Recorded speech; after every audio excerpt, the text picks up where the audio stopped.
Hey everyone, this is Rob, I'm Michelle. and welcome to Bunebape, your weekly podcast and everything you need to know about old school RuneScape.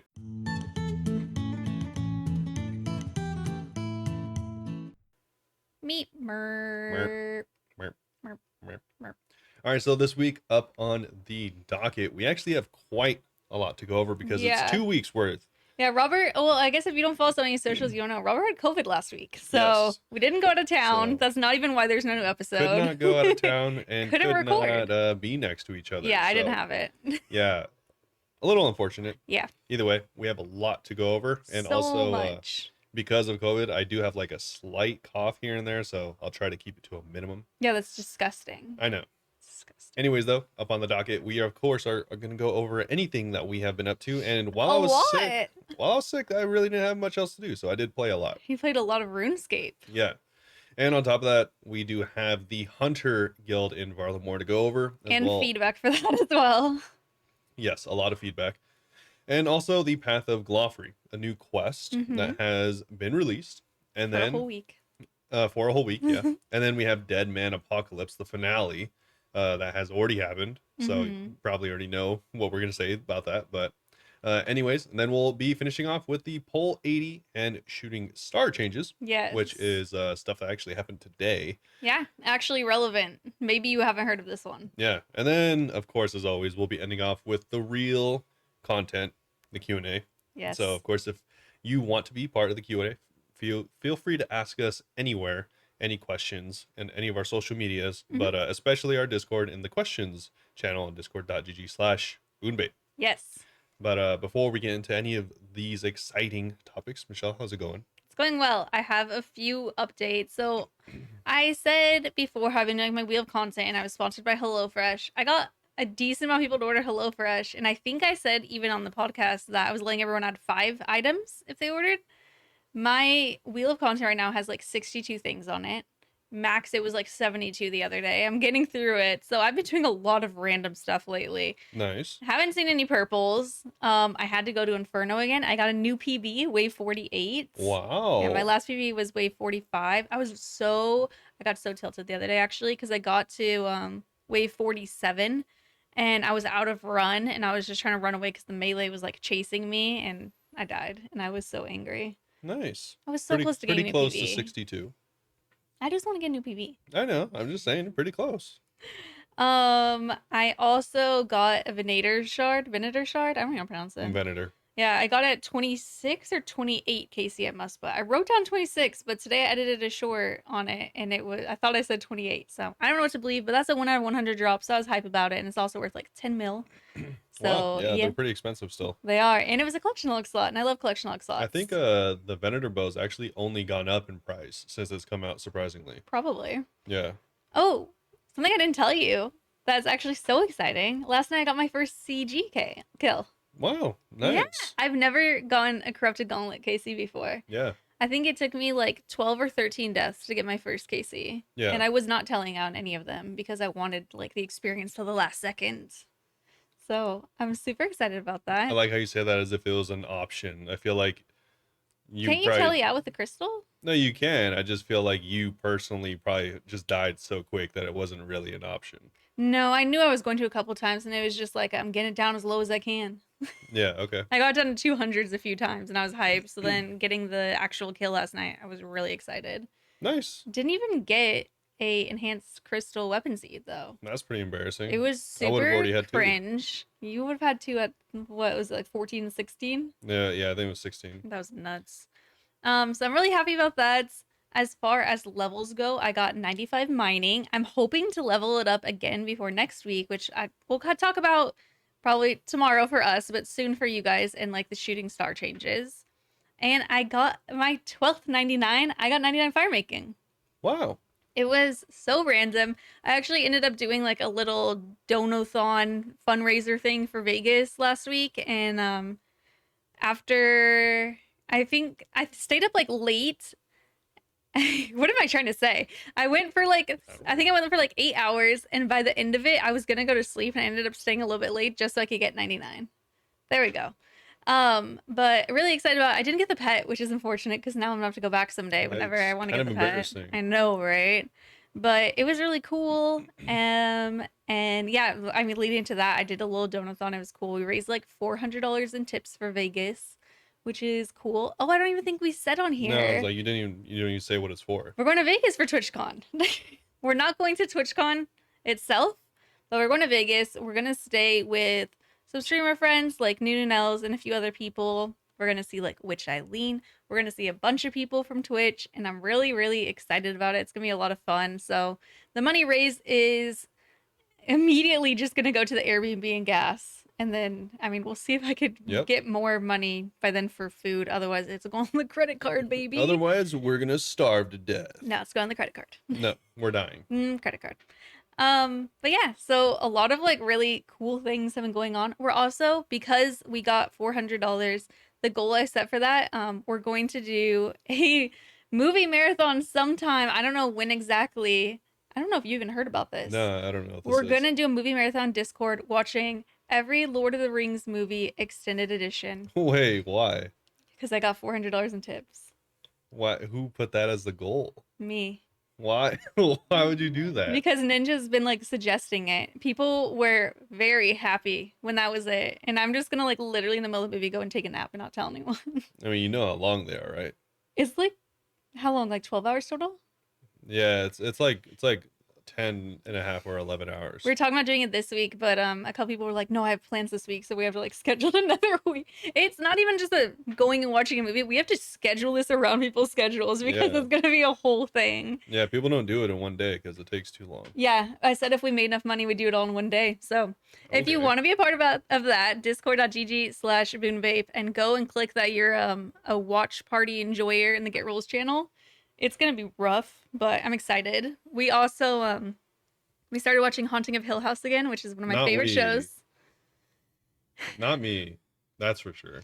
We started watching Haunting of Hill House, which is one of my favorite scary shows. It's just one of my favorite shows in general, but it happens to be scary. And we're gonna be finishing that like tomorrow night. And I'm just there's nothing even to say on it. I just love that show. And if you like scary stuff, you should watch it. It's not scary. Anyway, it's like scary but emotional. I was sending pictures of myself crying in the chat. Yeah, it's cool. Really I cool don't know show. why She just likes crying all the time. It makes me feel things. It's a really good show. But anyway, I probably have more stuff that I'll mention later, but tell us about your updates because you actually have a lot. Yeah, I guess more than usual. He was lying to me a lot too about getting all these pets. Well, I actually have 10 phoenixes now, so there you And go. like 15 squirrels. Spoiler alert, 35 squirrels. Actually no, I didn't get any pets, Scam. unfortunately. Every day I'd wake up and he'd be like, "Oh, I got a pet," and I'd be like, "What?" He'd be like, "I got 3 squirrels," and I'm like, "Okay, Yep. okay." But no, so I was playing quite a few different games because I actually had to spend the whole week home. My like work, well, I mean, obviously you should stay home if you have COVID, but my Mhm. work has like a very strict thing about like staying home if you have COVID for however many days or whatever. Which is So, funny because we're pretty sure he got from his coworker who was sick and lied and said, "I'm not sick." yeah, I don't know.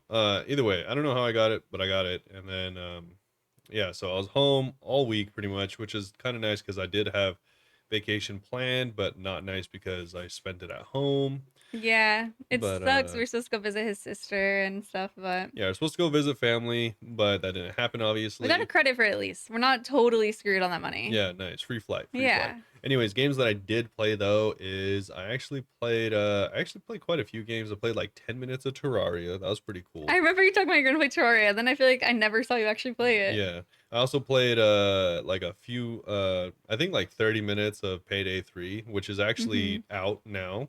You can buy it for like $40, I think it is. Oh, maybe it's out tomorrow, the 21st. But when this episode comes out. yeah, you could like play it early if you pay more, you know. That's like a really popular thing going on right now. Paid more? Yeah, but I'm not paying $70 for a game. Anyways. Oh, no. Yeah, so I played a little bit of that. Pretty fun. Honestly, the grouping system kind of sucked. Played a little bit of Path of Exile with some friends, League of Legends, you know, typical usual suspects. But besides that, RuneScape stuff that you actually probably care about. I was making an effort to play more, and actually got quite a bit done. I think my total level went from like one high. It was like high hundreds, so it was like 175 or something like I that. forgot how early your account was. Yeah, it's And pretty. reminder Early. that this is a hardcore. Yeah, it's my hardcore Iron Man. And so I went from like I think like 175 to like 375. Oh my god. Yeah, I mean, I'm not doing anything efficiently. I still haven't done any Yeah. quests. This is just the account where I do stuff that I like. Mm-hmm. And so what I ended up doing was actually quite a bit of things that I had wanted to like check off Yeah. last time I was playing. So I got my thieving up, and I got my agility was what I was actually working on. So I got my Mm-hmm. agility up to 70, and I had contemplated going up to 72 because there's a skip that I like at 72. I forgot what it was, Yeah. but I ended up not doing that because I actually had enough graceful marks, because I purposely wanted to get enough graceful marks for graceful, Mm-hmm. and because I'm a hardcore, I didn't want to walk around with regular graceful. I wanted to Yeah. walk around with red graceful, so everyone knows I'm an Iron He looks so silly whenever I like look and he's at Winter Talk because I was playing on my computer too. Man. Yeah, He's just wearing his red graceful with the hardcore helm yeah. to So let I people had the know. hardcore He's helm like hardcore, by the way. and the forestry backpack, and then the rest was It graceful. was beautiful fashion scape. Yeah. And so that was pretty funny. I bought it all in one go. I thought for some reason that like the price of recoloring was the same price. I've already bought Oh a my god, recolor. I thought the same. That's the same price as the graceful, Yeah. and I was like, it's a scam. I've It's already not. bought the recolor on my main, the same exact one, so I Mm-hmm. figured I would know the price, but I clearly don't because Yeah, it's only 90 for a full recolor. yeah, it's not as bad. Yeah, which I had more than enough actually for the Did you full buy recolor. some crystal amethyst packs, or what did you end up doing with the rest of it? I just saved it. Oh, okay. You Yeah, could get I just another saved it. recolor or stamina in the future. Yeah, I don't know, something like that. Okay. But yeah, I think I had around 400 or something like that, and I only needed 350, I think, for the full set. So Oh my god, I love how much you got. yeah, I did a lot. So I think I ended up with around like 500 laps of Falador and 500 I Sears? think 5 or 700 laps of Sears, something like that. Okay, nice. Yeah. And Oh yeah, because then you can't go to Cannabis because you haven't done any quest. yeah, exactly. But when I got there, I was all like, oh, just realized I have to have 100 Shazian to get red. And Oh, so luckily to get red or to get any of the colors, it's in Shazian. yeah. So I actually just went just barely north, and I haven't done the Shazian rep since they redid the Shazian area. Shazing you heal people, right? Yeah. That's the So easiest one at that least. is the easiest one, luckily. At least So you didn't want and Sidious. it felt like a little bit faster Mm-hmm. than the first time I did it, the healing. So I actually Yeah. did the healing because originally I did the healing on my main, and then I went and like did the thing where you like capture the like the guys that are like trying to kidnap people or something like I that. never did that one. Yeah, you get I don't even know what that is. like scouting patrols, and you can go find them, and they're like Oh, in Piscarius or something like that. that kind of sounds fun. And yeah, so I didn't do that. I just straight healed people from 0 to 100. Yeah, that's what I did. That's what I did. And then I It's got pretty the quick. recolor. And then I was like, cool. So the next thing I want to do is I want to get an axe.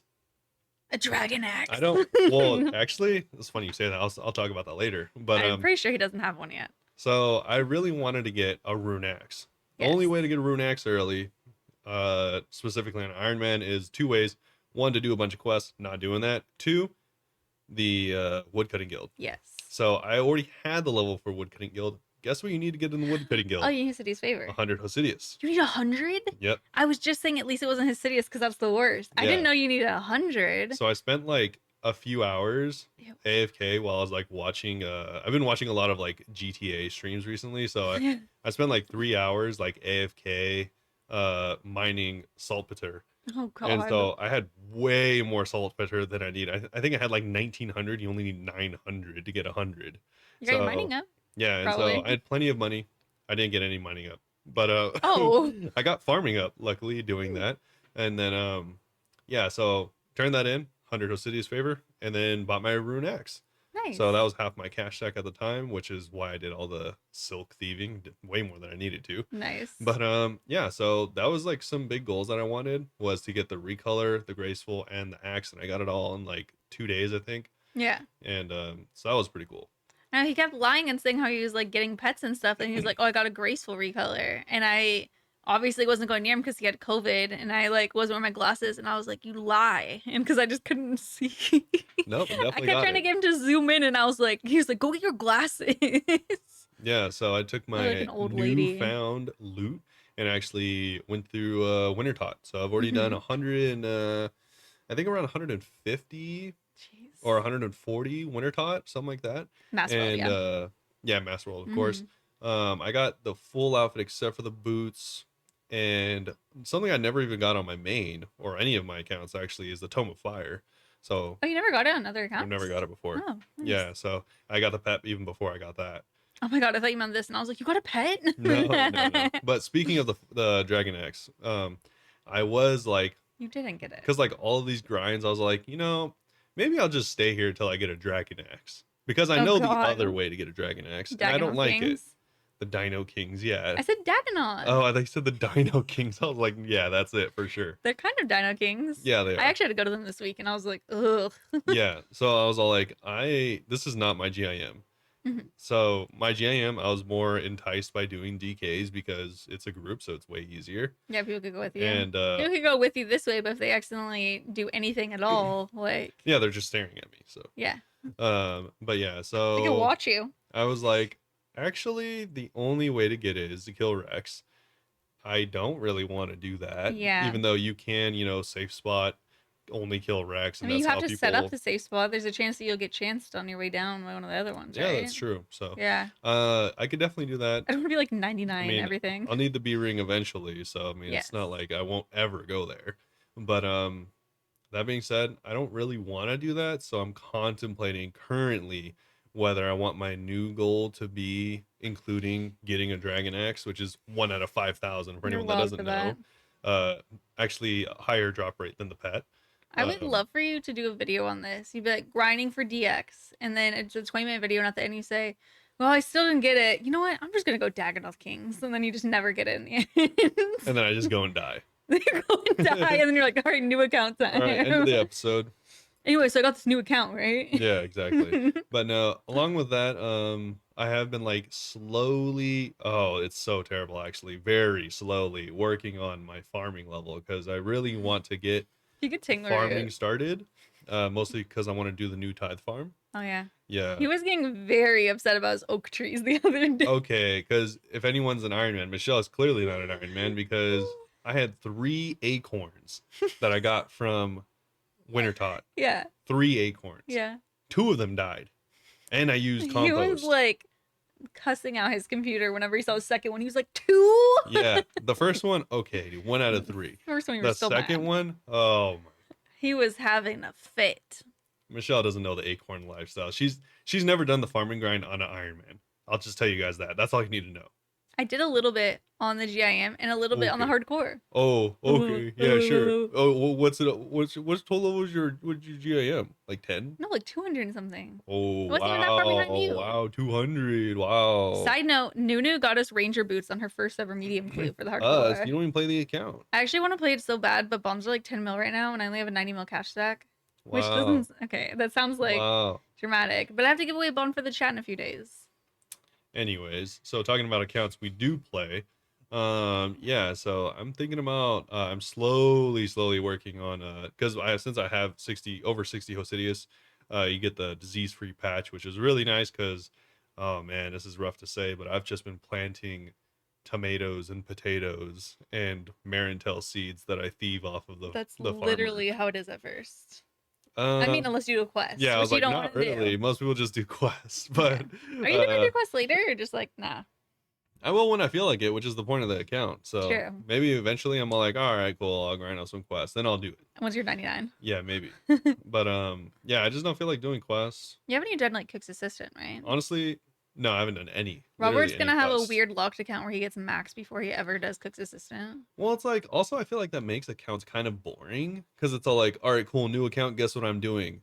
256 points of quests, or however many it is now. Hurts my feelings because I did that first thing. That's what everyone does. That's what I did on my main. Well, kind of, but it's like I did You know, that. there's 300 points now. Yeah, I know. Isn't that weird? Yeah, it's a lot. It's Now. kind of a lot. Whenever we started, it was 256. I'm pretty Yeah. sure. We've But been playing for 5 years now. yeah, so it's like every account starts are all like, all right, cool, got to do all the quests. Mhm. They're like, all right, cool, first thing you do. I actually love that get about the it. quest cape. I'm all Well- like, one, that's like boring for me because this is like my 4th account now or something like that, and so I'm like kind of like, Have you ever had a quest cape? yeah, my main. Oh, I couldn't remember. Yeah, I got on my main. But obviously I don't anymore, but I did at one point.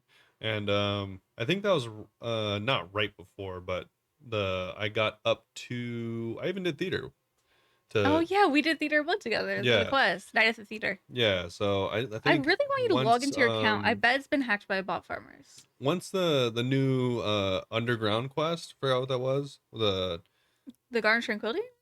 I don't know, the one where like Oh, it's Dorgish Con? yeah, the Dorgish Yeah, Con yeah, yeah. continuation. Yeah, I didn't that's when I stopped and I didn't Okay. get my cape back. Also, I never used the cape. I never thought it was a good cape. I don't like the look of it. Do you So, remember when I didn't have my fire cape? I would use my quest cape as my combat yeah, cape. that was weird. That's weird. And I also didn't Especially under because the myth cape's better. Oh, and I had the myth cape. Yeah. And I didn't understand how different attack styles work. So I remember I'd get like pissed that I'd be ranging wearing like full rune and it wouldn't work well. Yeah. Because it was so annoying to me. I'd never played. I don't really play other games other than like Animal Crossing. Surprise, surprise. The other day, she asked people how to splash. She doesn't know how I've splashing never splashed works. before. No, I mean I have splashed before on accident because I used to only just wear like rune armor all the time. Well, that's exactly how you splash. There you go. But yeah, you can just buy stuff from Diango that like the weapons have like minus a million magic, so you just Yeah. splash with that. But yeah. Besides that, I don't even know what we're talking about anymore. But yeah, Your account goals. account goals, tithe farm, potentially 99 farming. Who knows? Also because like you get like the herb boxes from there now. Seems nice. Actually, really nice for I energy. really want an herb box. Everyone says that they're not worth it. I'm like, they seem worth it. No, you're thinking of the wrong thing. I'm thinking seed box. You're thinking of seed box, which is Yeah. actually useless. I regret getting it on my other Herb Iron Man. sack. Herb sack. You said herb box, so I got confused and said seed Yeah, the box. seed box, I literally regret getting on my other on my GIM because it is useless. I want to do it for the collection log. It's 6 seeds. Oh my god, what a waste! 6 seeds. I mean, I'll probably get it anyways if I do tithe farm to 99 because what else You am I going to spend the can. points on? Yeah.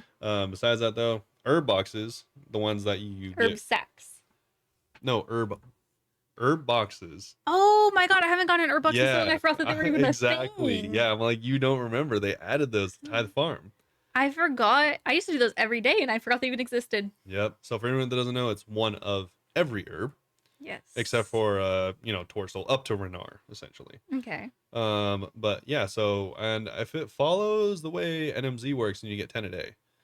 Nice. Which is pretty nice. I mean, that's 10 herbs every day. That's kind of huge. I didn't even think about that. That's huge. That's a lot. So if I didn't tithe 99, I assume I'll just have like infinite supply of herbs if I get them every day. True. So that's kind of what I was thinking. But so that to 99, potentially Dragon Axe, who knows? And I might do that to 99 as well. Not really sure exactly where the account's going. This is kind of where I got to at, in my head. I think in my notes I wanted to get the thieving outfit and then go and thieve master farmers until 99. But that's kind of why I also want to get my farming at the same time, so I have a higher chance of getting the seeds for it. You want better seeds. Yeah. So yeah, kind of a bunch of weird amalgamation of things that I think are randomly fun in the game. So that's kind of what I'm going for. Can you tell everyone how you almost died the other day and stressed me out? Yeah, I almost died. He's almost died a lot, to be clear. Yeah. But this was like the closest call yet. I actually got, well, one, I have been chanced while doing agility. Mm-hmm. But the actual closest chance I got was at Wintertop. Ugh. For anyone that doesn't know, someone was telling me that, or was telling Michelle that you can only get a max hit of 1 on yourself if your Except for the brazier breaking. If your HP is 10, unless the brazier breaks, which is 2. Yeah. That's just wrong because I got hit so many times for 2 because on my Iron Man I have 0 warm clothes. Or I didn't see it happen, so I don't know if I believe it. At the time I had 0 warm clothes. Now I have, like I said, almost the whole outfit. But yeah, so I would get hit for 2 kind of a lot. This wasn't then. I had warm clothes, so I was only getting hit for 1. Mm-hmm. And this still happened. So I got to like 5 health, which is, pretty regular. I eat around 4. Which is already such a red flag. Why are you on a hardcore eating at 4 health? I don't know. For anyone that doesn't know, cakes heal you for 4. So I could have healed at 5. I just usually heal at 6. I just usually heal at 4. And so, well, I see my health tick up a lot, so I want to make sure that I use the full amount of the cake. So you don't want to waste any. I don't eat at 6. I'll eat at 5 and 4. Yeah. But so I was at 5, and I go to type in chat, and I have the sounds turned on so I can hear myself taking damage. So I heard myself take damage twice, and so I was like, okay, but I was typing in the stream So at chat. this point, you're at 2 health. At this point, I was at 2 health. And I guess, and this time I had taken 1 additional point, but because it was so close to the others, I didn't hear it.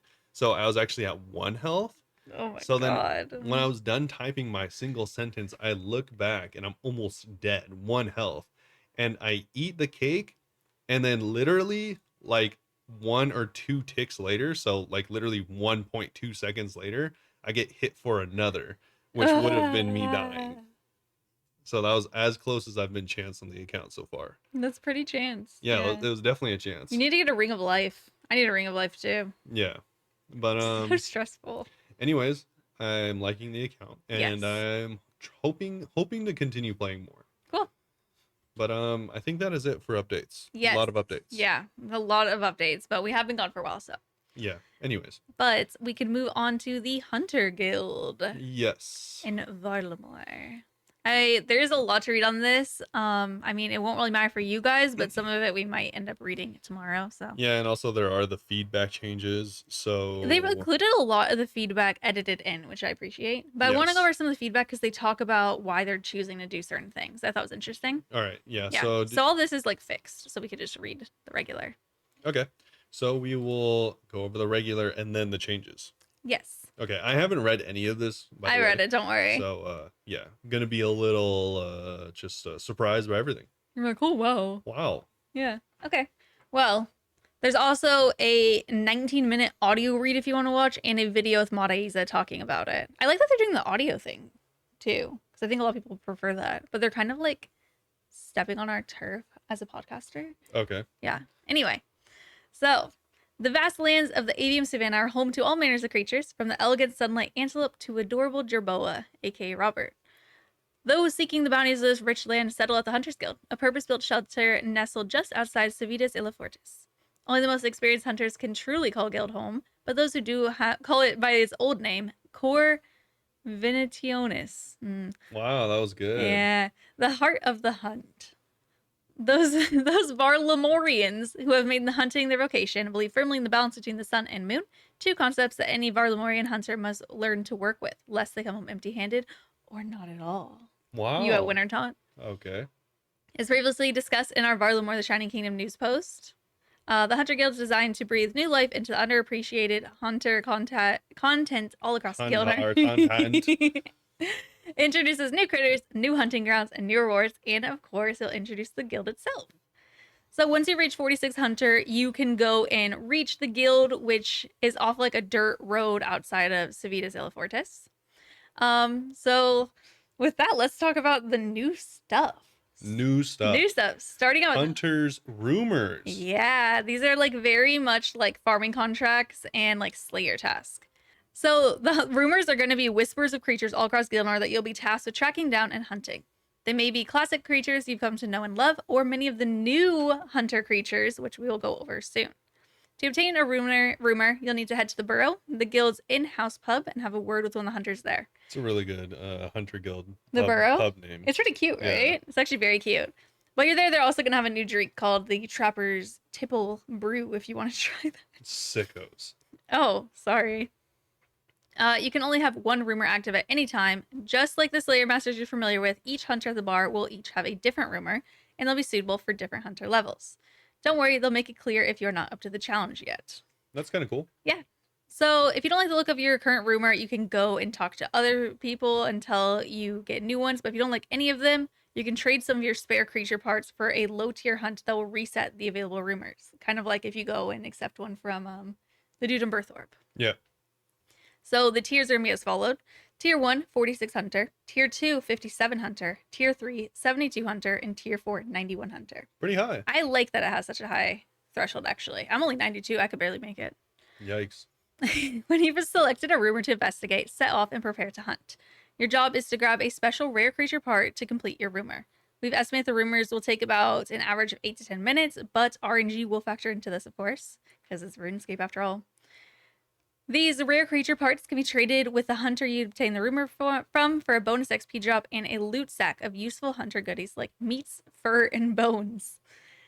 I am surprised how much they're leaning into like dead animals, but I guess it's literally hunter Yeah, all the animals you collect are dead except for the chinchompas. and herbivore.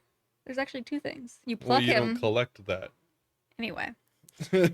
If you're lucky, you might also get some Varlamore specific items you can use in other activities around the area. But that's not all. You can also obtain the new Hunter Skilling outfit, which they do not have a picture of. But this outfit will give you a plus 2.5% catch rate and a 5% increased chance to obtain a rare creature part when wearing the full set. Also, an offering are rechargers for a whistle we're going to go over, and your very own Quetzal pet. Is it Quetzal? Yeah, Quetzal whistle. Yeah, a Quetzal whistle and a Quetzal pet. Of course, the higher tier, the more likely it is you'll obtain one of these unique items, and basic rumors will not roll on this table at all, so don't be afraid to challenge yourself. Question 1, should they add the rumors to the Hunter Guild? And question 2, should we add the Quetzal pet? It's just a little bird. It's actually pretty cute looking. We go over the whistle soon, too. Oh, okay. Yeah. I just don't mention it. Robert's like clicking links, and everything's on here. Okay. So, the Quetzals. These beautiful, graceful birds are native to Varlamore, and the citizens that there have worked alongside these majestic beasts for centuries. They just look like what are they Colorful called? tropical birds, like parakeets or parrots Yeah, almost. parakeets. Yeah, but like a little bit different. I think they're a real bird. Oh, sure. I think. I doubt it, but sure. Their powerful wings are capable of carrying their companions to destinations across the continent, and the Hunter Guild maintains their own stable as one of the many amenities available to guild members. So make your way to the roost sitting atop the guild to get a look at these stunning creatures yourself, and perhaps even get the chance to ride one. Yeah, I didn't realize, but these are like They're big. They're like the eagles. Yeah, they actually mention the eagles in a second too. They're just like them because they look like they'd be tiny. They're exactly like they look like small parakeets, but yeah, they're eagles. For the pet, I wonder if it's big or small. I don't think they say. Probably not big. Well, can you imagine it's just like a armadillo-sized rainbow parrot following you? That'd be kind of cute. No. So the guild's long-established nest work has travel points all across Varlamore, and if you have the right hunter and construction levels, you can even build your own. Guild members are issued a Quetzal whistle. I want to say Quetzal pretzel, like so confidently there, which allows them to swiftly fly back to the guild from anywhere in Guildmore, except the wilderness, of course. There are 3 tiers of Quetzal whistles. So basic, enhanced, which is made from yew, and perfected, made from wedwood. The basic Quetzal whistle can store up to... So you said wedwood. I think I did. I was hoping, I was like, I feel like I just said wedwood, but I thought I was tripping because you didn't say... I got my wedwood whistle. Redwood. The basic Quetzal whistle can store up to 5 charges, the enhanced version up to 20, and the perfected version up to 50. Woodwood. After completing 5 rumors of any level, the Quetzal Master in the Roost will reward you with the basic whistle blueprints. You'll need this to obtain the blueprints for the enhanced and perfected variants, which you'll receive as a random drop from completing rumors. We're considering a 1 out of 50 drop rate for these, with a guaranteed torn enhanced blueprint at your 100th rumor, and a torn perfected blueprint on your 250th rumor. If the dry streak is too much to bear, the blueprints are also tradable. Nice. It kind of sounds like this is going to be comparable to the seed pod in that you could kind of tele from anywhere, though, to a specific place. I mean, that'd be interesting, because it doesn't seem like I mean, it wouldn't make sense really that there's any fairy rings here or anything like that. So, I mean, if this is your only way of traveling around, besides like maybe probably the one teleport you'll get, then I mean, this is cool, I guess. I think it's very cool, actually. You'll charge the whistle by feeding Hunter Guild Quetzals their favorite snack, meats from hunter creatures. Raw man. Literally. The higher level the meat, the more satisfied the Quetzal will be, and the more charges you'll receive. You'll also have the option to make the perfected Quetzal whistle hold unlimited charges by trading a hefty amount of hunter meat. You'll be spending lots of time with these beautiful birds as you travel the world, so we want to give you the option to customize the Quetzal that comes to pick you up. These options will slightly change the look of your feathered friend and might even include design elements from other Valimar content. How about a Colosseum-themed Quetzal? Okay. So what about eagles? These noble beasts have been hunters' only transport method since they were released with the launch of Eagle's Peak, and we think it'd be a shame to silo them now. The Hunters Guild agrees, and they've installed a special eagle nest, complete with their own guild eagle that you can use for fast transport to the Eagle's Peak nest, where you can use them to travel to the current locations. This will be fast. You are going to have a quick travel option now, so you can just immediately go. Oh, that's cool if you don't want to, because the only way to get to Piscatorius is the I used the teleport banner or and run over. there's a fairy ring pretty close. Oh yeah, there is. But that's pretty cool, I guess, if you don't like have It's next the to a hunter area too. yeah, it is. Yeah, It is the hunting ground. there's some stuff over there. Yeah, so I think that's pretty cool, I guess, to be able to go back and forth. I just want to see the eagle, but I have no reason to go over there. Okay. Question 3: should we add the Quetzal whistle? And moving on to new creatures. So, starting out with moths. These scaly winged brethren of the humble butterfly. These light loving insects have been conspicuously missing from old school's menagerie. The Hunter Guild hopes to change that. Just like butterflies, these creatures are trapped using a butterfly net and jar and allow you to bestow buffs upon another player. What did I say? You said conspicuously. How do you say it? Conspicuously? Conspicuously. Conspicuously. Oh, I don't know. Conspicuous. I was like, wait, that's not a word. I was saying it like suspicious. Conspicuously. I was like, did they mistype it? No. No, you're just a little funny. Garingatang all Yeah, over a again. little orangutan looking. What was that word supposed to be? Gargantuan. Garingatang. Classic. Oh my god. But we'd like to give you the option to catch them both with your hands if you have appropriate hunter level. You'll buff yourself and up to 3 random players in a 3x3 radius around you with one of the following effects. So, Sunlight Moth, which would require 65 hunter and 75 hunter barehanded. These moths love the sun and restore 6 plus 20% of a player's reduced stats, as well as 8 hit points. And then Moonlight Moth. This requires 75 hunter to catch and 85 to catch barehanded. Lover of the Dark, these moths will restore 5 plus 10% of a player's level in prayer points. Yeah, I saw a lot of people getting like upset about these. Really? Yeah, because like The fact that it helps other people around you?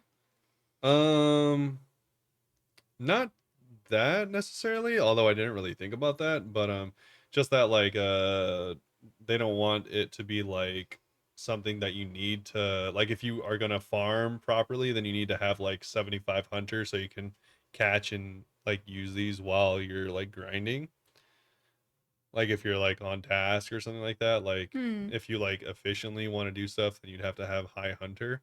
I mean, I was just thinking of it like a pie. Yeah, no, I mean, They do go over some feedback on it in the updates, yeah. but yeah. You can also use these creatures in Hunter Mixes, a tradable 2-dose AoE potion that has the same effect as the moths. Not only do we want to extend this option to butterflies too to give them a bit more utility, but we'd like to also change the mechanics to work just like moths. These creatures present a niche but varied approach to group content and opens up the opportunity for us to explore this reward space further in the future. That's something that we are interested in. Do you think you eat the moth? Yes, Yeah. probably. It's pretty gross. No, I meant just like Tinkerbell and you Nope. shake it. Nope. Question 4, should we add moths? Question 5, should we add hunter mixes? And question 6, should we change the mechanics of butterflies? I'm not 100% sure, but I think that they might have gotten rid of that question and just said that they were going to change it. But Number 6? Yeah, I'll confirm whenever, we go over the feedback. Yeah. Next up is antelope. Springy, agile, and fast, these 4-legged mammals can be found wandering the avium savanna in the Hunter Guild. Successfully hunting these creatures with a pitfall trap will provide you with meat and horns. They also have 2 variants, so being sunlight antelope at 72 hunter, these give you sunlight horns and meat, and moon antelope at 91 hunter. This gives you moonlight horns and meat. Wow. Sunlight horns can be used to upgrade the hunter's crossbow into the sunlight hunter's crossbow and bolts for the upgrade version, while the moonlight horns can be crafted into stronger ammunition specifically for the sunlight crossbow. And we're gonna go over that a little bit more. Yeah, I was like, I wonder where the sunlight crossbow is gonna sit. I didn't even know that there was a hunter crossbow. Does this already exist? Yeah. Wow. Yeah.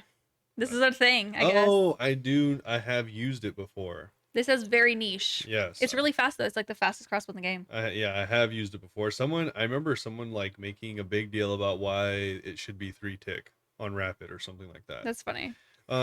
Anyways, the next one is the jerboa. Yeah. Question 7 is also, should they add antelopes?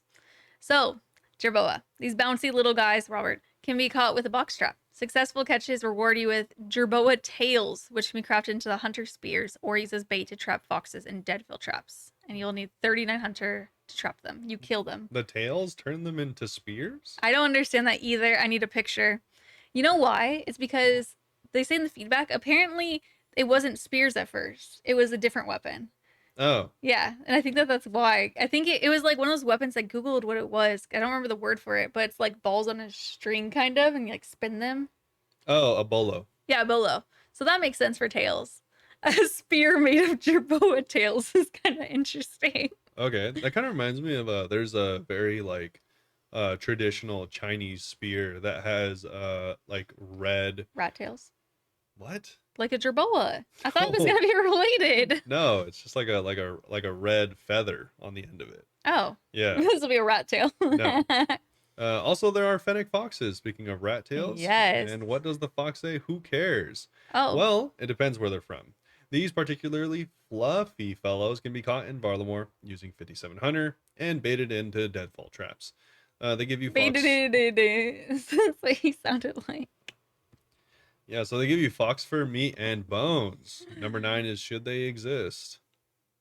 You sound so sad now that I did the. Speaking of sad, we have mountain salamanders, which will be sad whenever you catch them using the unusual or usual net method, depending on where you're from. He said unusual because he doesn't know how to read that. They'll require 7,900 to catch and use the new Irrit Tar as ammunition, which will give you an additional plus 60 range strength. Holy cannoli, that's a lot He's of not range read strength. this. This is his live reaction. You'll need 80 attack range and magic, so this is like the god salamander. Yeah, it's the king of the salamanders. So if you want to wield the mountain salamander, king of all sals, then you're gonna need a bunch of hunter, 79, and 80 of every attack style. Obviously attack range and magic, Yes. not the strength part. Anyways, it'll have 77 slash attacks, so if you're gonna slash your salamander, or Their little teeth. 87 range and 91 strength bonus, which is actually that's pretty nuts. You're gonna bonk someone. In order to make these fantastic friends fit for battle against other players, you'll need to take them to a member of the guild, which will train them up for combat. If you die against another player with these, like a little lips. yeah, if you die with these, you'll need to revisit the guild member to make them less scaredy. So, like, okay, that's Less kind of little cool. I guess you babies. can't just like pick them up off of people and use them right away. Yeah. So that's kind of interesting. But anyways, if you want the god salamander to exist, then that's question number 10. Yes. Enough new stuff though. Let's see how we plan to upgrade our current hunter content. Yeah, which is Tomorrow. pretty weak. Oh, hurtful. Just kidding. No, I actually like Hunter. Yeah, but, hunter's fun. I mean, the trapping's kind of boring, but Fair. all right, and we are back. Yeah. Any updates? No. Oh, okay.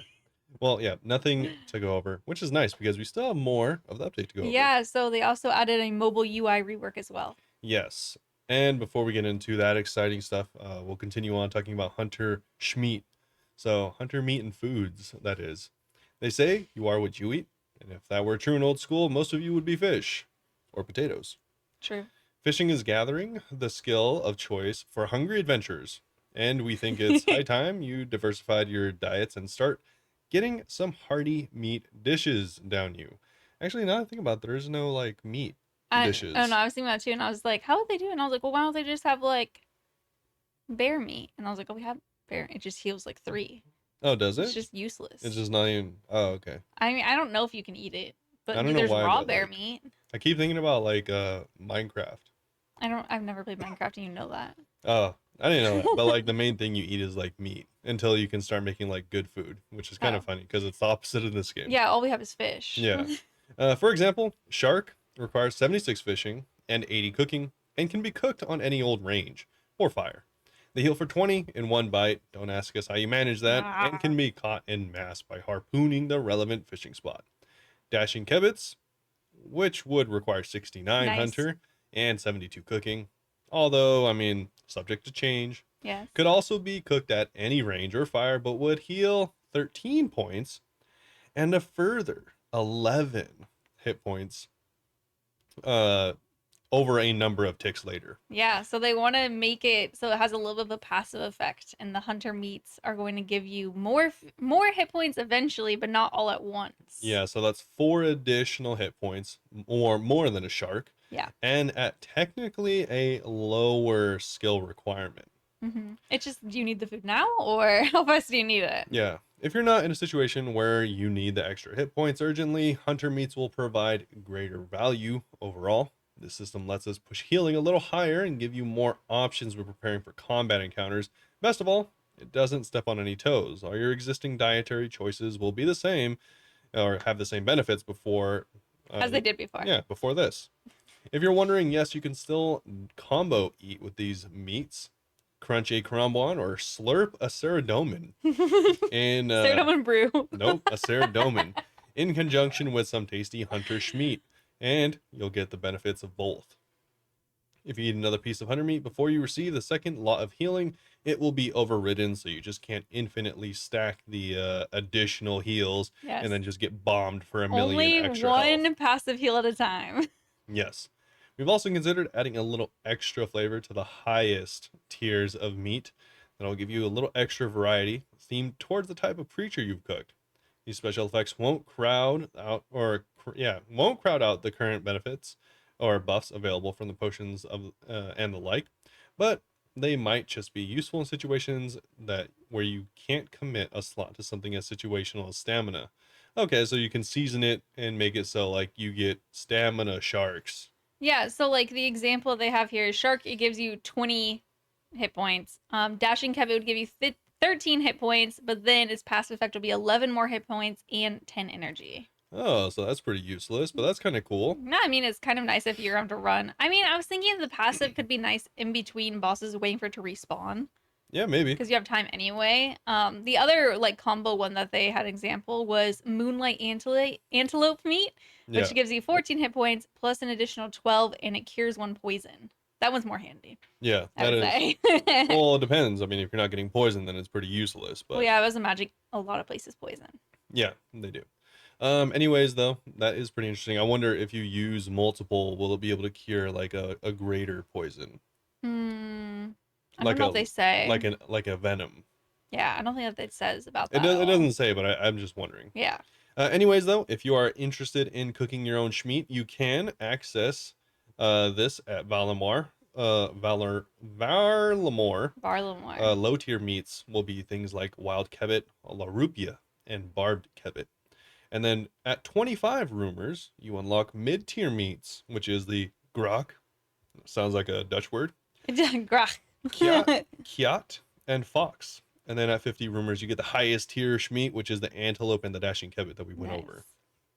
And they have like a little diagram showing you all the different meats, what they would potentially give you as far as health, as well as additional health. And comparing them to other fish as well, they're similar. Yeah, fish like monkfish and swordfish and lobster, all the popular ones. Mm-hmm.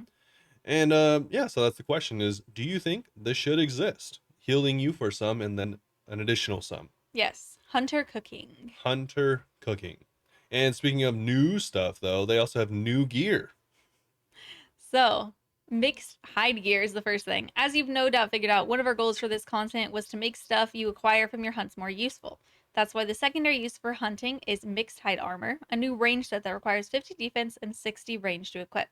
We're also thinking this set should be made from a combination of relatively high hunter furs like fox and antelopes. This set would be range melee hybrid and gives you a welcome defense advantage while offering some significant strength-based range gains. You get a slight increase to stab accuracy, but the Larupia's share of the bonus goes to range attack. In order to create this set, you'll need to speak to someone within the Hunter Guild and get it tanned to be combat ready before using it across the world. We've designed the set to match spiky vambraces for an alternative mid-level option that focuses on both range attack and melee strength. Incidentally, it also goes nice with the new weapon we're planning on introducing, being the Hunter Spear. Wow, Hunter Spear. Side note, question 12 is should they add the mixed hide armor set? Anyway, Hunter Spear. Would you like? Also, she didn't mention, but all of the armor except for the legs provide melee bonus, so it'll be melee gear. It said it's hybrid. It's hybrid, but the only bonuses it gives you is for melee. Yeah, I was like, they literally just said it's hybrid. Yeah, as far as like bonuses to ranged and melee attack, it gives you minus magic, so it's not a magic item, but it does give you some range and a little bit of melee, so technically you could use it for either. He's a hater. No, I was just letting people know. Hater. Hunter Spear? Oh, okay. Tell us about the Hunter Spear. It's made of rat tails. Yes, we have Hunter Spear made out of Michelle's brethren. Designed specifically for use by Varlamore expert hunters. These spears utilize the physical strength of their wielder to weaken their prey on the hunt. These ranged weapons are unique because they roll their damage based on your melee strength, which the mixed hide gear we just said insinuated. Yes. For those wondering, these would be consumable and would work with Ava's equipment.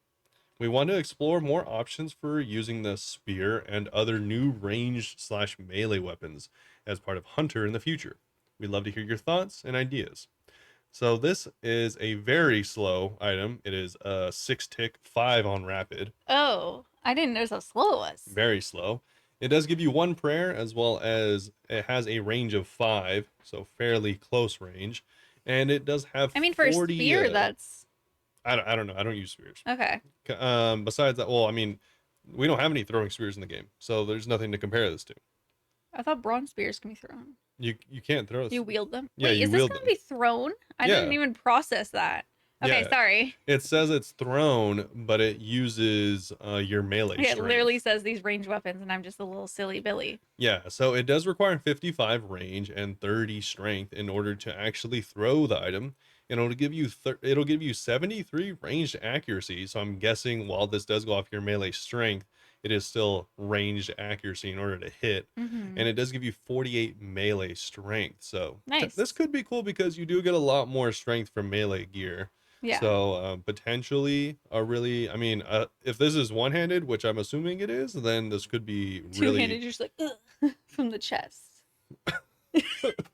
Why would basketball? Why would it be like that? Because it's funny to imagine if it's two-handed. How would you throw two-handed? Obviously behind the back. And No, so- show me. Show me how you do it. No, I don't want to like expose you to like the secret death No. technique that I've developed. Because mine makes more sense. But yeah, so you could potentially use this with things like obviously the what is it called?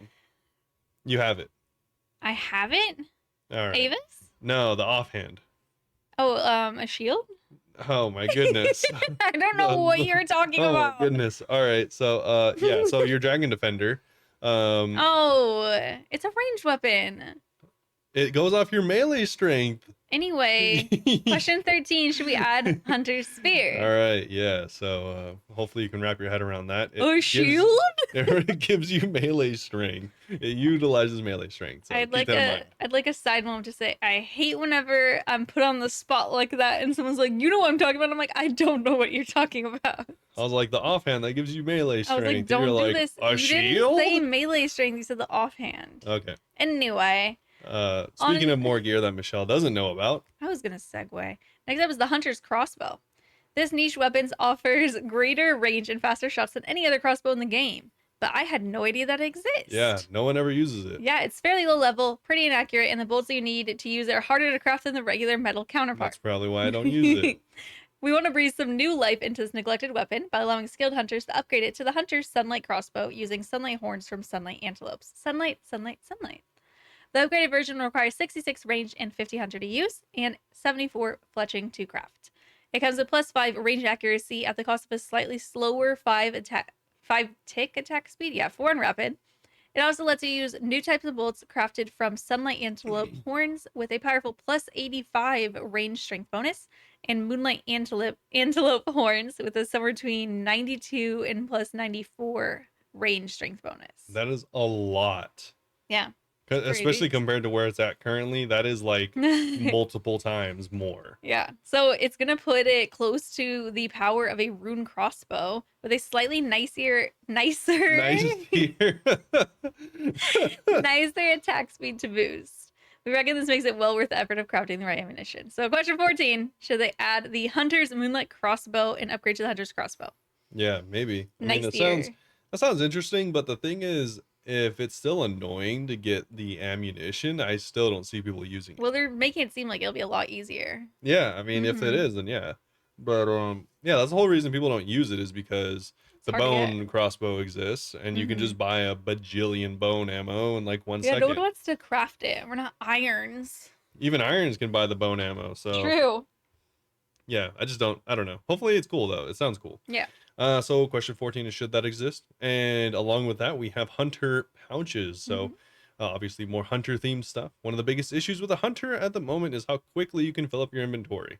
Funnily enough, the wild corners of the world don't have great bank access, and this incentivizes hunters to drop their hard earned furs on the ground. What a waste of kebits. But I mean, it's also pretty useless at the moment, so it's like low money. Well, it was. Oh, wow. Alongside making furs and meats worth keeping in the first place, we'd also like to give you the option to craft hunter's pouches, which will store up to 28 of these core hunting resources. Double So, your trip. pretty big. The pouches work much like the rune pouch. You'll need the previous versions to upgrade to the next. So there's going to be 3 tiers: Larupia, Grok, and Kiat, requiring 35 crafting, 50 crafting, and 65 crafting, respectively. And obviously, you'll need the lower versions as well, with the weakest one giving you 14 extra room for fur, and the top one giving you 28 extra room for fur. Hmm. So pretty nice if you're able to craft it, or probably just buy it. Yeah. Schmeat sacks work similarly, but as the name suggests, it'll only store Schmeat. So fennec meat pouches going to require 35 crafting, or antelope meat pouches 65 crafting. The first will give you 14 raw meat storage, and Hunter there's meat specifically. You can't hunter just do meat. it with anything. Hunter meat, and there's only going to be 2 versions: the weaker one with 14 slots and the higher level one with 28 slots, Yes. all only for hunter meat. So question 15 is, do you think that should exist? Yeah. I mean, it sounds pretty cool. I'm not super opposed to, because I mean, it's like an advantage, right? But it's really just how many trips are you going to take? So it's not like a huge advantage, Well, really. now there's gonna be a little bit more benefit because like they're talking about doing the mixed hide outfit, and next up we're actually gonna talk about hunter outfits. Like they're trying to make the fur a little bit more relevant, so you wouldn't necessarily want to drop it as much as you do now. Like I don't think I've ever taken it to the bank. Yeah, that makes sense. Even if I have a full inventory, I should just drop it because I'm like I don't need this. Yeah, I mean, they might be even up to like 10,000 gold. I'm like, I just don't care. Yeah, it has to reach a certain threshold to feel worthwhile. Yeah. But anyway, hunter outfits, like I said, the hunter outfits made from Larupia, Grok, and Kayat fur are basically useless. We want to give them a purpose, a damage reduction bonus only against hunter creatures that applies when wearing the full set. So Larupia hunter gear would give you 20% damage reduction, Grok 40% damage reduction, and Kayat 60% damage reduction. So they spend more time hunting the most dangerous beast, racking up the XP while avoiding taking too much damage. And they also say that don't forget, we haven't forgotten the hunter camouflage gear. They're going to give all the camouflage tops and legs a weight reduction bonus for a more thematic lighter step. So all the tops will be down 3 kilograms in weight and the legs down 2. Wow. Mm-hmm. That'll be weight reduction. Yeah, weight That's reduction. kind of interesting, though, the damage reduction from hunting animals. Well, because like the pitfall ones, those ones attack you. They do. Yeah. I was Yeah. thinking this like actually might make it more of a viable option. Maybe. We'll I see. don't know. I won't use it, probably. I want but, the Chinchampa pet, so I think all it's I want to cool. do is the Chinchampa. Well, I mean, yeah. I never do it, to be clear. I never hunt anything besides the Chinchampa after like whatever it is, like level 60. Question 16. Should those items exist? Should they be improved? They already exist. Improved, sorry. And the camouflage gear with the weight reduction as well, all in one question. Mhm. Then we have the trap storage. Lastly, let's talk traps. Hunter has a variety of training methods, but they all need their own set of tools. If you're making multiple traps, you have to turn to the bank. Trips. And traps, I guess. Yeah. You have to return to the bank each time and re-gear. To save you time and run energy, we'd like to introduce a form of trap storage, much like the tackle box for fishing, where you can store all your traps in one place, ready for the next hunt. The trap storage would only be for traps. You'll still need to bring your own knives, axes, and whatever else. To put it simply, it will store everything created by the Lunar Spell Hunter Kit. Nice. I guess that's kind of cool, but I still haven't even gotten the tackle box, so it's hard to imagine just because Hunter is so useless besides of the things it's used for. yeah. Like, no one's like, oh, cool, let me hunt 1,000,000 of these tigers in the like frost hunting area north of Relica. Like, no one thinks about that. So Maybe people will know. yeah, I mean, that's cool. It's hard to like think about it that way. Yeah. So question 17 is, should we add trap storage item? And that's it for the original blog, but we are going to go a little bit over the feedback for the hunters. But first, like before the feedback, are I you don't even know feeling? what the feedback is. No, but how do you feel about what we already went over? It seems kind of cool. I mean, I'm not super excited about it. I think the most exciting part of the whole thing is the hunter schmeat. The hunter's meat. I Yeah, mean, honestly, that might be a game changer. yeah. I You think could that just bring a few with you. I was thinking in between kills, like at Duke last night, like you have to go and do the mining thing again. I could have been healing extra during that point. yeah. I mean, it's kind of cool. It won't make a huge difference because it's like 3 or 4 health, which I mean is Mm-hmm. kind of a lot over Yeah. a full inventory. I mean, that's obviously multiple extra pieces of food, Mm-hmm. but I think it could be really interesting and useful. And you can tick eat with it, which makes it still viable and stuff Yeah. like that. But besides that, I just don't see a lot of use currently. I just don't see it being as the weapon being as pervasive or the armor being as pervasive as something as impactful as food. Yeah, they were talking about like the mixed hide maybe being good for PvP and stuff. So we'll Yeah, see. maybe. I don't know. I hope that works out well because like talking reading through all this makes you realize how much hunter stuff that we don't use. Yeah, So as a conventional player, the only thing that really sparks my interest is maybe the weapon, but mainly the food. I like the rumors the most. The like farming contract kind of situation. Yeah, Oh yeah. The yeah, rumors. I was just thinking about the rewards. Mm-hmm. Hunter as a whole, it seems like relatively interesting. I mean, it's just more Slayer type stuff, which I mean everyone kind of likes. So Yeah. Anyway, to feedback.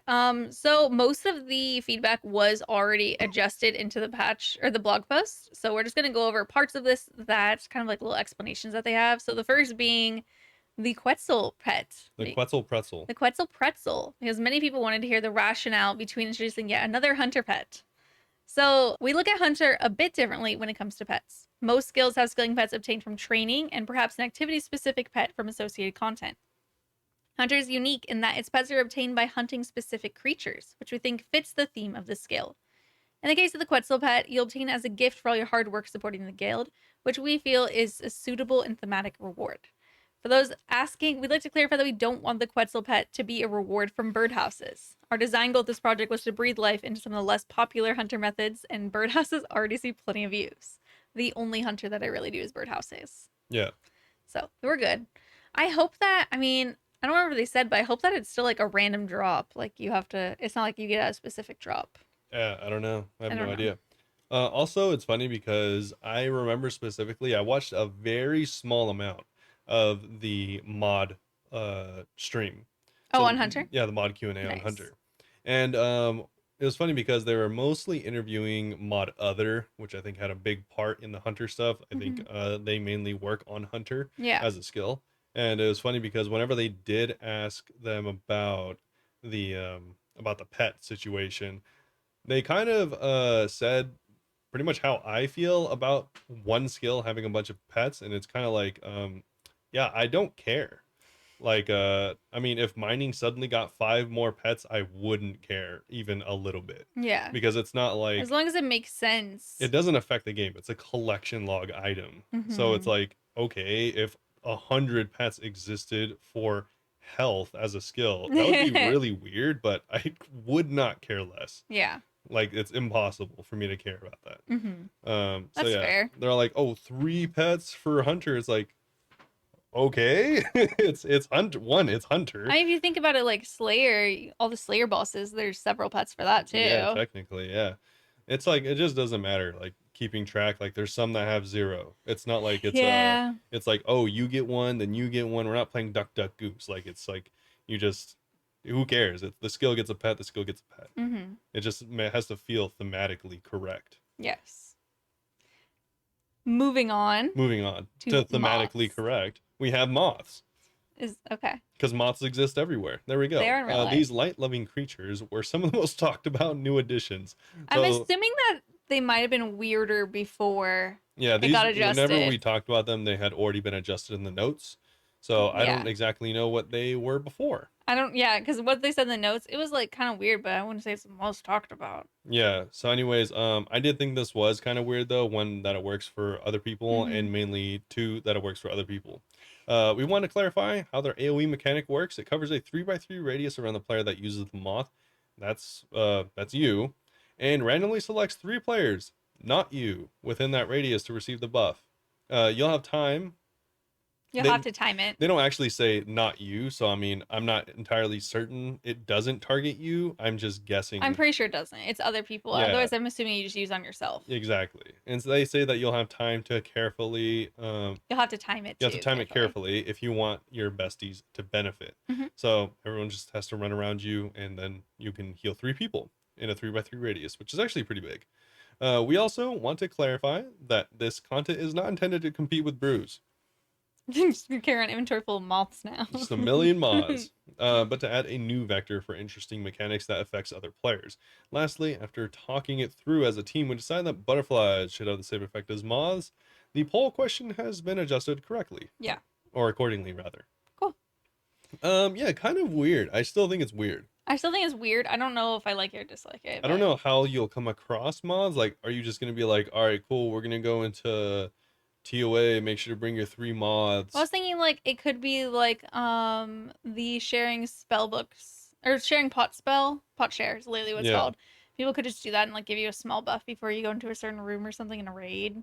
That's how I was imagining it. Yeah, I guess so. I don't remember exactly what the buffs were. I don't know how significant they were. I don't think that they even said what the buffs were. Oh, actually. Okay. I mean, you don't remember. I don't remember. Yeah, because I just saw that they like heal you potentially, or like, yeah. No, so, they literally do say. Never mind. We're liars. I mean, I just straight up said I don't remember. So they do heal you because they said buffs, and so I was all like, did I miss the buffs part? But it's not buffs. It's just healing. Yeah, but they're not like huge. Like one's like 8 hit points plus 6 plus 20% of a reduced stat, stuff like that. And then the other one helps you with prayer points. They're really not that crazy. They're definitely not going to replace wait, hold on. It is a little bit bigger than what you just said because the first one is literally a restore potion. So it restores 6 plus 20% of a player's reduced stats. So potentially you could save you and your entire group restore dose by using this. Not if you need it for prayer though. If you need it for prayer, you use the next one. No, I'm just saying if you like instead if you don't need the prayer, which most people don't necessarily need the prayer, they just need to not reduce their stats from the brew, you can do that and have it reduce or restore your whole group essentially. Yeah, it just depends on what your reasoning is. Yeah, and then obviously the other one, like you said, 5 plus 10% of the players' prayer points. So players level in prayer points. Yeah, so maybe there could be like a weird combination of meta where like you use what essentially is a restore potion. Because if like I haven't done the math, but if you use this like a super restore, then you could technically boost everyone's stats or 3 people's stats, and then another player could then like use the prayer potion moth and then give everyone technically 3 people a dose for the price of 2 slots, 1 moth for the first and 1 moth for the second. So yeah, technically there could be like some weird mechanics like that, like if you're min-maxing. I don't, obviously the main person wouldn't get the benefits potentially, but I mean, if someone's going just to boost you. Yeah, I don't know. I mean, it's just gonna be weird to see what the metas are, because obviously it's probably gonna be really popular somewhere if it is added. Yeah, the main reason I was confused is because I said buffs, but I mean those aren't buffs. Yeah. Those are just like restore potions and stuff. But anyways, I don't know. I think it'll be interesting. It's not something I'm excited for, but I am interested in how it'll be used. I agree. I don't think it'll pass, but if it is, then I think it'd be interesting. I'm also worried it won't pass. Yeah. I don't know if I'm gonna vote for or against it, to be honest, though. I might just see what happens. And something that I do think will pass is the God Salamander. Yes, they did have some feedback. So 2 big points. I think that they ended up adding this in, but they again mentioned that the new Irit Tar will have a plus 60 range strength. And secondly, we've seen concerns from the PvP community that this will serve as easy access for some of the wilderness's least appreciated combat methods. To rectify this, we're exploring an upfront cost to using these creatures in PvP. And they already went over that. They did go over that, didn't they? Yeah, you have to refit it for combat because it gets scared. Yeah, because it's a little baby. Yeah. And then they go over how they were going to have bolas in the game, but then they switched it for crossbow, and everything else we basically went over. But there's also like some. Wait, they switched it. They switched the bolas for the crossbow. Yeah, the spear. Yeah, I misspoke. What? I misspoke. The spear was going to be a bola before. And then Okay. they just switched it out for a spear. Yeah, so they apparently didn't realize what bolos were used for, What are they used for? hunting men. Oh, that's At least I'm intense. pretty sure. I know that's what they were used for at one point. I'm not sure if that's what they're referencing, Yeah. but they do have a fairly gruesome past. Ew. They weren't It's gnarly. invented for normal hunting methods, although it They were made was. for the most deadly. What's it called? The most deadly sport or something? The most deadly game. Yeah. I'm not sure if that's what they're referencing. It was obviously used in regular hunting as well, Yeah. but I'm pretty sure I want to read about bolas one of now. the origins was for hunting man. Dang, that's crazy.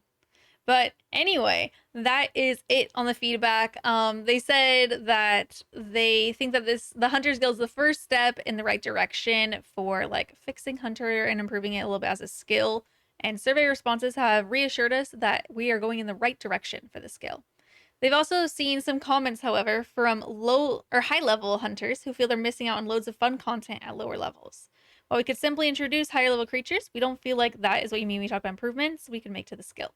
So we can't make any promises just yet. Know that we hear you loud and clear, and we'll look more into bringing more challenging hunter content to the rest of Arlamore. But that's it. And then they talked about the blog or the live stream rather that you said you watched some of, Yeah. but we already missed that. Yeah, it's like Classic. many days old now. Yeah. Whoops. This is stuff from last week. The only So reason I caught it is because I was homesick. yeah.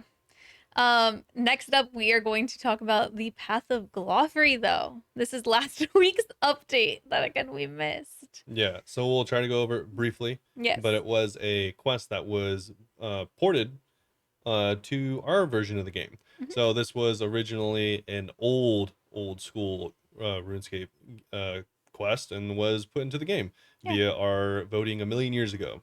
Yeah, it was way back like in the last Gam Jam. Yeah, so we have a warm welcome to the Path of Glouphrie, sequel to The Eyes of Glouphrie, and the next part in the Gnome questline. In The Eyes of Glouphrie, you revealed a sinister espionage plot aimed at the Gnome stronghold. Now it seems that King Bolren has acquired a worrying new pet, me. It looks just like you. It's just a cute little fluffy like No, I have unicorn no guy. idea what it is. It appears that Gloffrey's next target is the Tree Gnome Village. What could he be planning? Who? I don't know. What could he be planning? Did you know that Gloff that you like fight MM2? That's not Glouphrie. I thought they were the same person. I don't.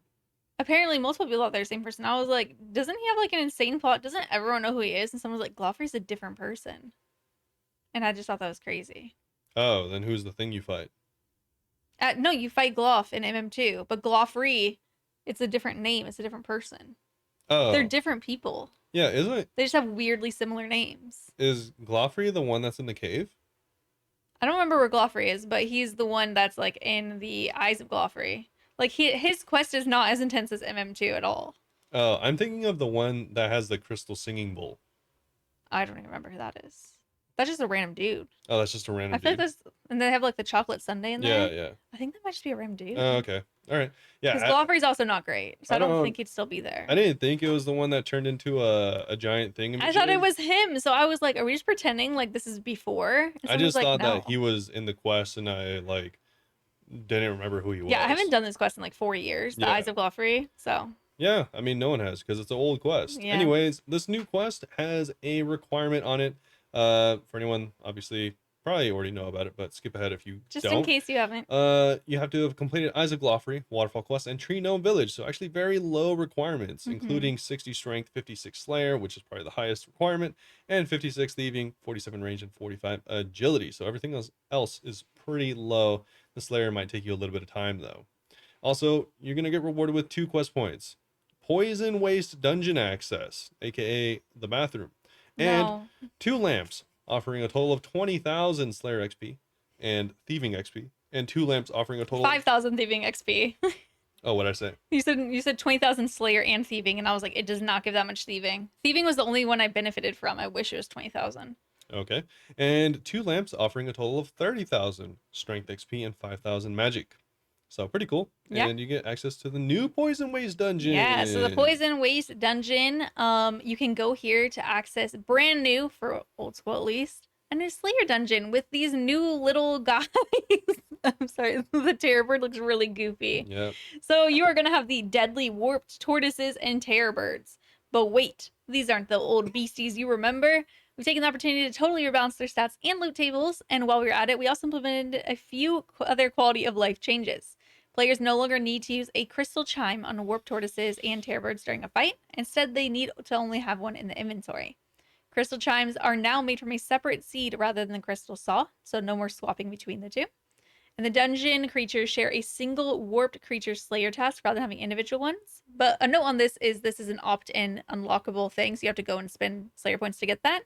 And they are also this quest marked 300 quest points. So like I think we might have mentioned whenever we were recording the first half, they're going to be pulling an additional block slot for Slayer. I don't think we mentioned that. Oh, I think well, we talked about it off stream then. Yeah, I think we just mentioned recording. that it was we could have mentioned it and I just didn't listen to you, but we did mention the 300 quest points. Yeah, so now we reached 300 quest points. Every 50, you're supposed to unlock another Slayer block on your list. I don't even know how to word that. But a block slot. Yeah, exactly. So they're going to be polling to see if we can block another task, which is actually pretty exciting. Yeah, that is pretty exciting. There's a lot of things people want to block. Yes. So, speaking of something that you might not want to block, we have the Warped Scepter. It's a new drop. It is a new drop. Why would you want to block a new drop? Exactly, because you want to get money. We also added an I looked it up. It's worth like 150k. Yeah, probably because it sucks. Anyways, we also added an old school exclusive unique drop to the Poison Waste dungeon, the Warped Scepter. This mid-level item is dropped from the Warped Creatures, which can be killed off task if you so choose, but the drop rates will not be very good. Yeah, the drop rate I think is like 1 out of 312. They say it remains a secret. We're gonna go over in the notes in like 20 minutes. Yeah, they revealed it this week, and it is around 300. Yeah. So not very high. On top of that, it is a charged item, so you're going to have to recharge it with Chaos and Earth, and it also so it's going to be 2 Chaos and 5 Earth specifically if you want to charge it. It's going to give you a little bit of magic, and by a little I mean a little bit of magic. Yeah. No additional damage.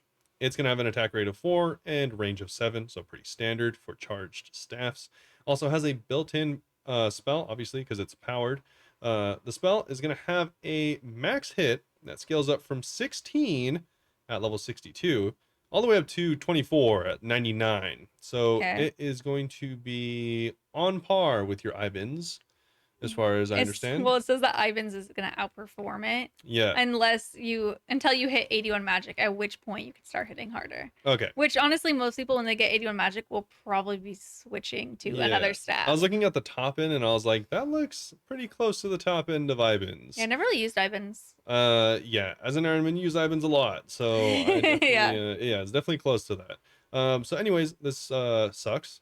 And most people aren't going to use it. I think it's actually something that people are going for. Like I rated Clone the other day, and he was going for on his iron. It's just it's a mid-level unlock. Yeah, I was gonna say I think it's cool if you're in the zone to use it. Yeah. But most people just quickly leave that zone. Mm-hmm. I mean, maybe you'll use it on your hardcore because you're not that far yet. Because the next best thing. What's the next best thing for an iron? Ivan's or Trident. Yes, the Trident.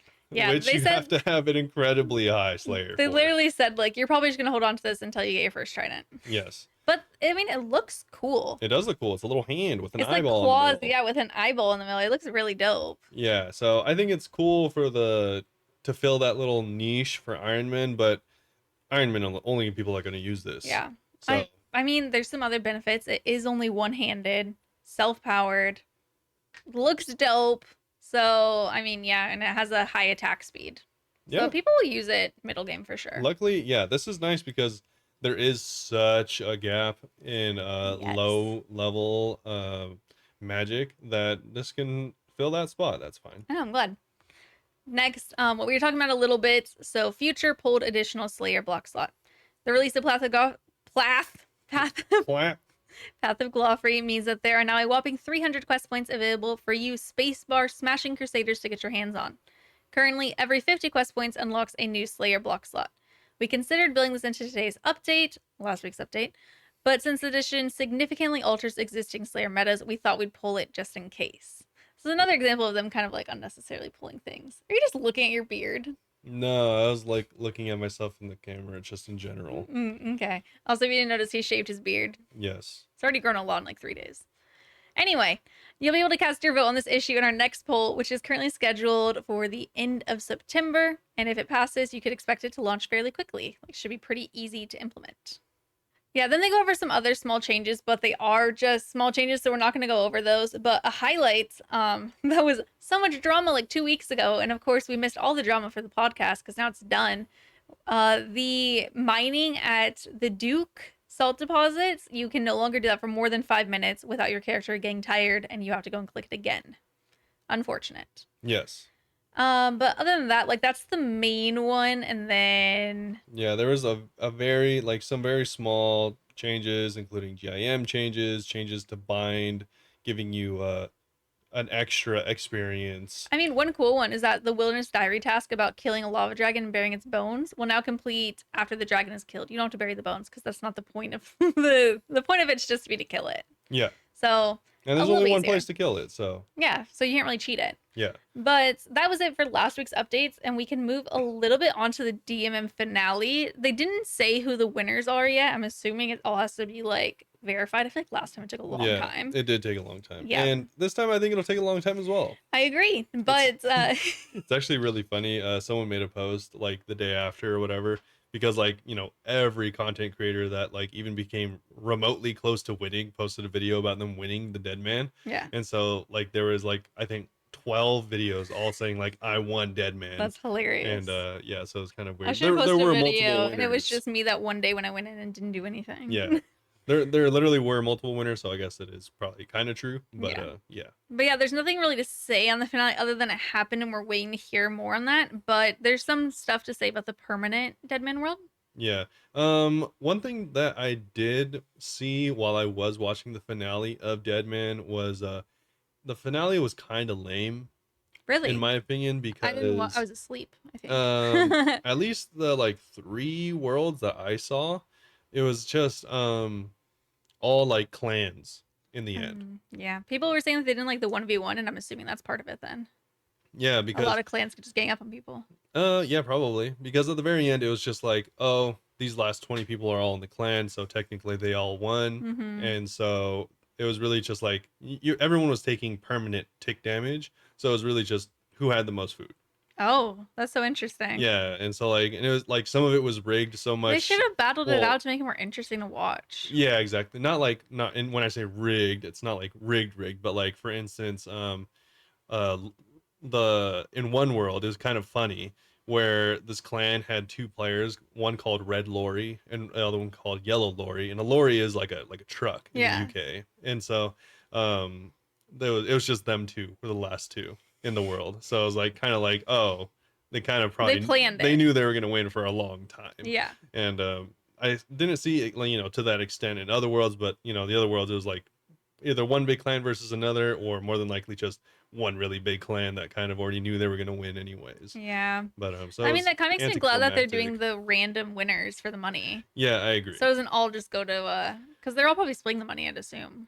Or yeah, or not. Who cares? It's kind of just all going to the same person at that point. But anyway, we did have some stuff to talk about for Permanent ideas. Deadman. Yeah, these are just ideas for Permanent Deadman World. They want to hear everyone's thoughts on these, so you can take a survey, I believe, at the end of this blog if it's not already gone, because this is like a week old. Probably gone. It's probably gone, but we'll tell you their ideas that they had anyway. So the first one is going to be no more XP loss on death. Currently, dying while skulled loses you a pretty significant chunk of XP. We reckon that removing the threat of XP loss in PvP will encourage more players to skull up and get stuck Yeah, in. why, if you're maxed, would you want to go and fight someone and lose levels? Yeah.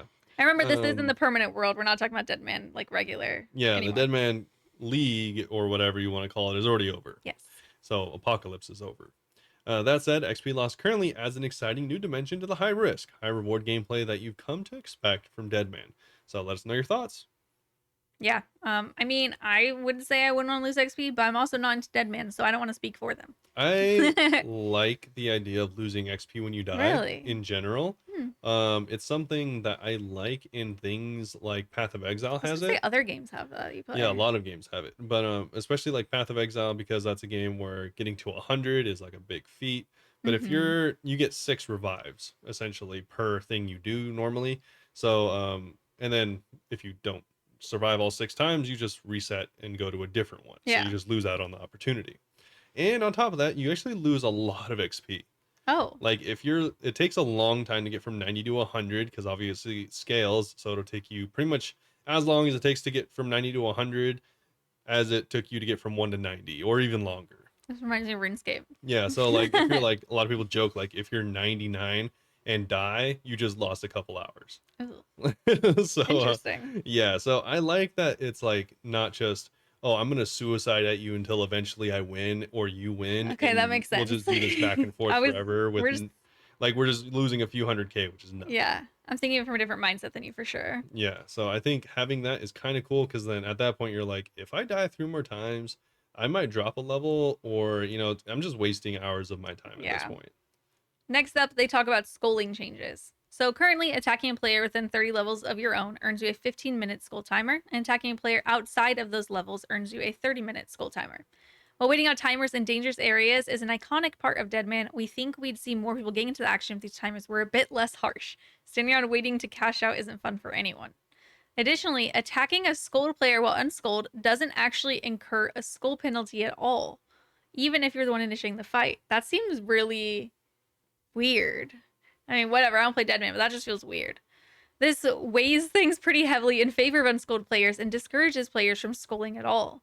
We want things to work more intuitively by making it so that attacking any player will result in gaining a skull, regardless of their own skull status. I remember they did something like that for Bounty Hunter. They like were changing it so there's better rewards if you're skulled because they were doing the same thing. People just don't get skulled. Yeah. Yeah. I mean that's kind of, I mean that's how it works now in the regular game as well Yeah. because it's yeah. I had no idea that was a thing that if you attack someone skulled, you could stay unskulled. How funny. Well, yeah, because like that's the whole point. Because you're supposed to disincentive being skulled. Mm-hmm. So if you're like, oh, I'm skulled, what does that mean? Nothing. Then I mean, it's like not a big deal. But if it's like, oh, I'm skulled, anyone could kill me without any repercussion. That's so weird. Then that's like kind of the point of like, oh, I don't want to skull. Yeah. But obviously, maybe that's something you want in a PvP world. Anyway. Also, it's kind of funny because Michelle has had me clicking on her character on the other screen to mine stars because Which we'll talk about in the that's next the update update. that we're going to talk about. But she told me to click and there's no star. I know I just It's looked over gone. and saw and was like, And it's funny because you look over and there's sad. so many people mining stars currently that there's just like 100 pets. Yeah, I counted earlier and there's 28 pets. And Yeah. the world was completely full. And then I was like, no way, this is just from shooting stars because it was a random world. After the star was gone, 800 people immediately left the world. Yeah. It was crazy. People are mining. I love it. Yeah. Anyways, speaking of mining, we have quest XP multipliers. Speaking of mining. Yep. Because you're going to be mining all that sweet XP. Shee! That kind of And works. by mining, I mean farming. This might be a bit spicy, but we had some players suggest that more people might put in the effort to progress their accounts through the early game. Feels less of a grind to do so. Right now, completing a quest in Permanent Deadman gives you the exact same reward as the main game. So, all the more deadly for all the same reward. Oh, yeah, I didn't think about how much more deadly it is. We'd like to consider adding extra quest multipliers as an incentive to encourage progression and get people stuck into a totally unique questing experience. We're True. aware this would change the progression meta significantly, so we're keen to hear your thoughts. Yeah. Next is permanent Deadman breaches. So Deadman Apocalypse's unique feature was breaches, portals that brought powerful bosses into different parts of the world for people to fight. Those breaches were hotspots for PvP activity and gave rise to reliably scheduled fights with the promise of thrilling combat. The feature had really gone down really well with the Deadman community, and some of you have been asking us to bring it to World 345 as a permanent feature. We are open to the idea, although we'd probably tone down the loot a little. What's great for a 3-week temporary game mode can be a bit much over months and months of gameplay, of course. For those of you willing to brave the breach and take on the competition, which we expect will be an even more fierce one on a dedicated world, there'll still be plenty of loot to drool over. There are a couple of questions about this in the survey below that I mentioned, so make sure to check it out. It seems like it is still there. There's still a button at least, so you can say stuff. I know nothing about Deadman. Yes. You know, I know breaches sound fun. Experience wise, but I think the breaches, as well as the next and final thing we'll cover, being sigils, I think they should continue. I think it would be cool if they continued being a thing, but were very limited, kind of like charge staffs. That's how you could tell Robert didn't read these notes because the sigils are also limited. No, I didn't, because I'm saying that's what would be cool. Oh, okay. So I'm saying like it'd be cool if like maybe they dropped, the twisted bow or the corrupted twisted bow, but it's like you can only use this for like 200 shots. Kind of like a training bow, and then it stops Well, working. yeah, because I mean, potentially on your account you have the requirements, but you haven't farmed like as Yeah. much on your dead man account, so you don't have the real thing. But you could have the power of almost the real thing for 200 shots, which For a limited time. I mean, obviously 200 is kind of low, but you don't want it to be so long that you could just stack up a billion of these things and just have an unlimited supply, because Mhm. 200 is really low, but it's like, oh, this was nice while it lasted. Yeah. Maybe I should go get one. Do you think there's any PKers listening right now thinking he doesn't know what he's talking about? Oh, every time I open my mouth. Same thing with sigils, because here we have permanent deadman skilling sigils specifically. Yes. So the sigils for the dead or permanent deadman world, while we're certain that adding the combat sigils would not be a healthy play, Yeah. we've seen a lot of feedback on how enjoyable they are for skilling. Of course, compared to no sigils at all, skilling sigils are still a huge upgrade. If this turns out to be something you'd like to see, we need a separate set of balancing changes to curb their power. So they also say, to reiterate, we don't plan to make any of these above changes anytime soon. Yes. And also for the sigils, they would be rarer than they were in the temporary mode. Yes. So like I said, I think this would also be a cool idea for sigils. Like maybe it's all like, oh, this is a really cool sigil. It only works for 100,000 XP. Yeah. Or it only works for 200,000 XP. You or like something. the idea of it being like more short term, like not a forever you have this. Yeah, because I want it to be like, if I was playing, I think it'd be cool if like, oh, I just killed this boss and he dropped this sigil. Now I can get twice as many farming XP for, the next 100,000. That's cool. Yeah, all you're gonna do is farm.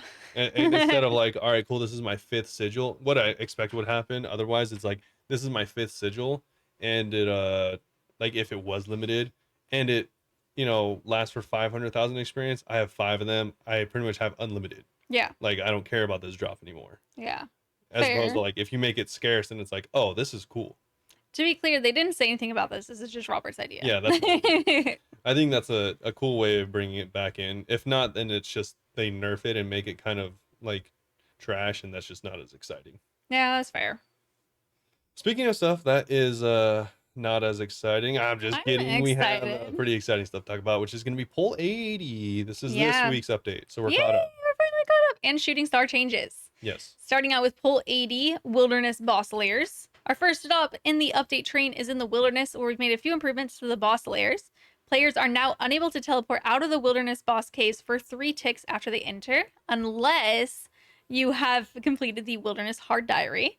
And the 1 tick animation delay for everyone entering the dungeon has now been removed. So no more falling on your face whenever you enter. I loved it though, it looks so goofy. But anyway, speaking more about the Wilderness Hard Diary unlocks, there are also some other new bonuses. So the teleport delay in the Rev Caves will also no longer apply to you.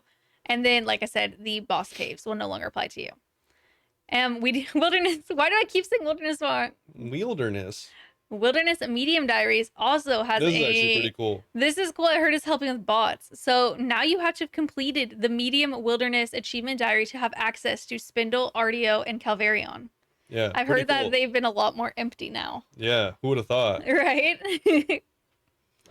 Speaking of the bosses, we have a bear. Baby bear. So next up, we're visiting the big bear in the lair. Scary lair. Here are their improvements we're making to Callisto and your little buddy Artio. Oh my god, we're like Michelle and her little buddy Robert. Her little mouse bud. Stupid. Callisto and Artio No, should now both take damage from magic attacks from any source. Additionally, if they're not already frozen and the player attacking them has equipment with a total magic accuracy greater than 0, the first attack should freeze the boss. Guaranteed. Should freeze the boss guaranteed. Yeah. Future hits with the boss is frozen are not guaranteed to hit, so only the first one. Yeah. We've augmented their magic defense to compensate for this change. Callisto's base magic level has been raised, visible in the far left tab of the monster examine. Wonder if that means it's going to be good to bring the twisted bow into the wilderness. Deep wildy. Why not? We've augmented, like I said, Callisto's chip damage has been removed. That's nice. Chip damage sucks. True. Callisto's range attacks will no longer deal damage through the relevant protection prayer. So That's also nice. yeah, if you're paying attention, you might not take It damage. does suck whenever you're praying the correct thing and you just keep getting smacked over and over and you're like, literally, why? Yeah. I saw some people didn't like this, but I could see people thinking it's too easy. I haven't tried it yeah, yet though, so. I don't care. Speaking of things I don't care about, we have blighted magic sacks. So you can now cast all your favorite spells with just one item. Bind Snare Sacks have been converted into Entangle Sacks, so Entangle Sacks can also cast the Bind and Snare if players have the required magic level. The conversion rate is 1 Entangle for 13 Bind, or 1 Entangle for 3 Snares. Rounded down. Yes. Wave Sacks have been converted into Surge Sacks. Surge Sacks can also cast wave spells if players have the required magic level. Existing sacks will be converted upon login for all players, so non-ultimates will have these sent to the bank, while ultimates will have them arrive in their inventory if they have any to convert. In other blighted news, blighted food can now be used anywhere in PvP worlds. Non-PvP worlds, of course, are unaffected by this. Yep. And speaking of things that are going to be affecting PvP worlds quite a lot, that's going to be the repair cost changes for all the I don't gear. even know if this works in PvP worlds. Travers? I mean, this works in PvP in general. We said PvP world. Why would this not work in PvP worlds? I don't know. I thought they were supposed to be riskier. Oh, that's high risk world. Yeah. Never mind. What Yeah, are I'm thinking you of high talking risk about? world. Anyways, yeah, so you're going to lose a lot more money now if you like PKing with expensive gear. Yeah. Well, now expensive gear. Actually, it's still not that expensive, but more expensive than it was. So anyways, we have the Defenders, Dragon and Avernic, going up in price if you die. All of these items going up in price if you die with them below 20 Wilderness. This is if they have the sorry, this is like the price to go and repair them. Yeah. Yeah, you're not gonna like pay death for this back. Yeah, so whether it's an untradeable or a travered item, you are going to have to pay additional for all of these items that we're about to mention, and a lot of them are 2 to 3 times as much as normal. Yeah, we can just give a couple examples. Yeah, so the Dragon Defender's going up from 80 to 240, which is a tripling. 240,000 to be clear. Yeah, 240,000, sorry. Million. Avernics are going from 300,000 to 600,000. Ava's is going up as well. Full Void is doubling in price, with the Elite going from 400,000 to 780,000. Yeah. And also, speaking of untradables, like I mentioned earlier, Infernals are from 75k to 225, with the Fire Cape and the Torso also seeing a tripling in expense if you die. Yes. Next is the Avernic Defender and Elidness Ward values. So the Traveler version of the Avernic Defenders will now will only protect to the value of the Traveler Parchment and 500,000 gold fee. I feel like it's really obvious we haven't done this in 2 weeks. I'm stuttering so much. Meaning that it won't rank higher than other items such as Berserker Ring, for example. Conversely, we've made a change that the Fortified Elidness Ward will now protect to the combined values of the Ward and the Arcane Sigil, meaning it will rank highly over other items on death. For now, we've only adjusted the value of these 2 items. Let us know if you want to see any changes similar applied to other stuff. Yep. Also, this is a really big change. This is 1 sentence, actually technically 2, but really just 1. You can no longer jump the agility shortcut in the Rev Caves if you are frozen or bound for 3 ticks. It makes sense, but it's still scary. Within 3 ticks of the bind's end, that is. So, yeah, pretty common strat is for you to just get bound and then you can just jump over. And then by the time you jump over, you're pretty close to being unbound. And then the other person has to jump over and honestly, you can just run away or it log makes out. sense. Yeah, it makes sense. Yeah. So that's cool. Also, splash weapons are bad. Yeah, we were talking about splashing earlier. Certain holiday weapons now have a negative 100 combat bonus, allowing to behave as splash weaponry. They are, in fact, unable to deal literally any damage whatsoever. So these weapons are the Cursed Goblin Hammer, Easter 2020 Carrot Sword, Halloween 2016 Hunting Knife, Christmas 22 Nutcracker Staff. Yep. Pretty cool. And I think the only, well, I don't know. I think for Magic, maybe the only one you're actually going to be able to like splash efficiently with is going to be the staff, potentially. I mean, that's the only mage one here. So I'm assuming other stuff you could still splash with it, but it won't be as auto easy. cast. Yeah. Yeah. So that's pretty cool because I remember they had one of these items. I forgot which one it was. Maybe I don't think they'll be autocast, but I think that no, not autocast, but I mean they had these in the game and then they took them out. Oh yeah, okay. Yeah. So that's cool that they're back. Yes. Also, other changes, some This is actually a pretty cool I change. like this as well. So yeah, not too long ago they changed it so that the rune pouch, whenever you died, it'll keep your runes in the pouch. Yeah, when you die in Because PVM. yeah, pretty annoying having to take your runes and put them back in there every time you It was die. the worst of places where you had to go and reclaim your stuff and your inventory would be full and you have to be like, all right, let me drop some food so I can get my runes and put them in my Yeah, so pouch. everyone that's died at Vorkath, which is what she's talking You know. I about. was thinking of raids, but also Warcraft. Yeah. So, anyways, that change is coming to a lot of other items Yeah. as well. Obviously, this isn't a change for UIMs, but It will be changed for them, but they can go and adjust a setting to turn yeah, it off. anyone can actually adjust the settings to turn this off. But if you're a UIM, don't worry about it. Mhm. You do whatever you want. You asked and we delivered, so the following items will now behave similarly. So the bolt pouch, seed box, tackle box, essence pouch, and herb sack all work the exact same way. Yes. Yeah, so like we said, you can choose to still put the things in your pouches one by one if that's what you like, or if you're relying on that like a UIM, then obviously you would continue to leave that off, but it's still up to you. This setting only applies to deaths where the container item is sent to a grave. If it's destroyed, then the contents are obviously So going if to you're fall in out 40, if you're in anyway. 40 wilderness, it won't matter. Yeah. Next, the one that I am actually the most excited for is the shooting star buff. So people have been sharing some truly wild low intensity mining methods on socials, aka Duke mining, and they took that out, but in return they gave us a buff for shooting stars. So shooting stars will no longer deplete faster when more people are mining them. If you didn't know before, if people showed up to your shooting star, you were like pissed. Yeah. It sucked. Like I would scout worlds on my own on purpose because you want to be alone and you could stay there for like 2 hours.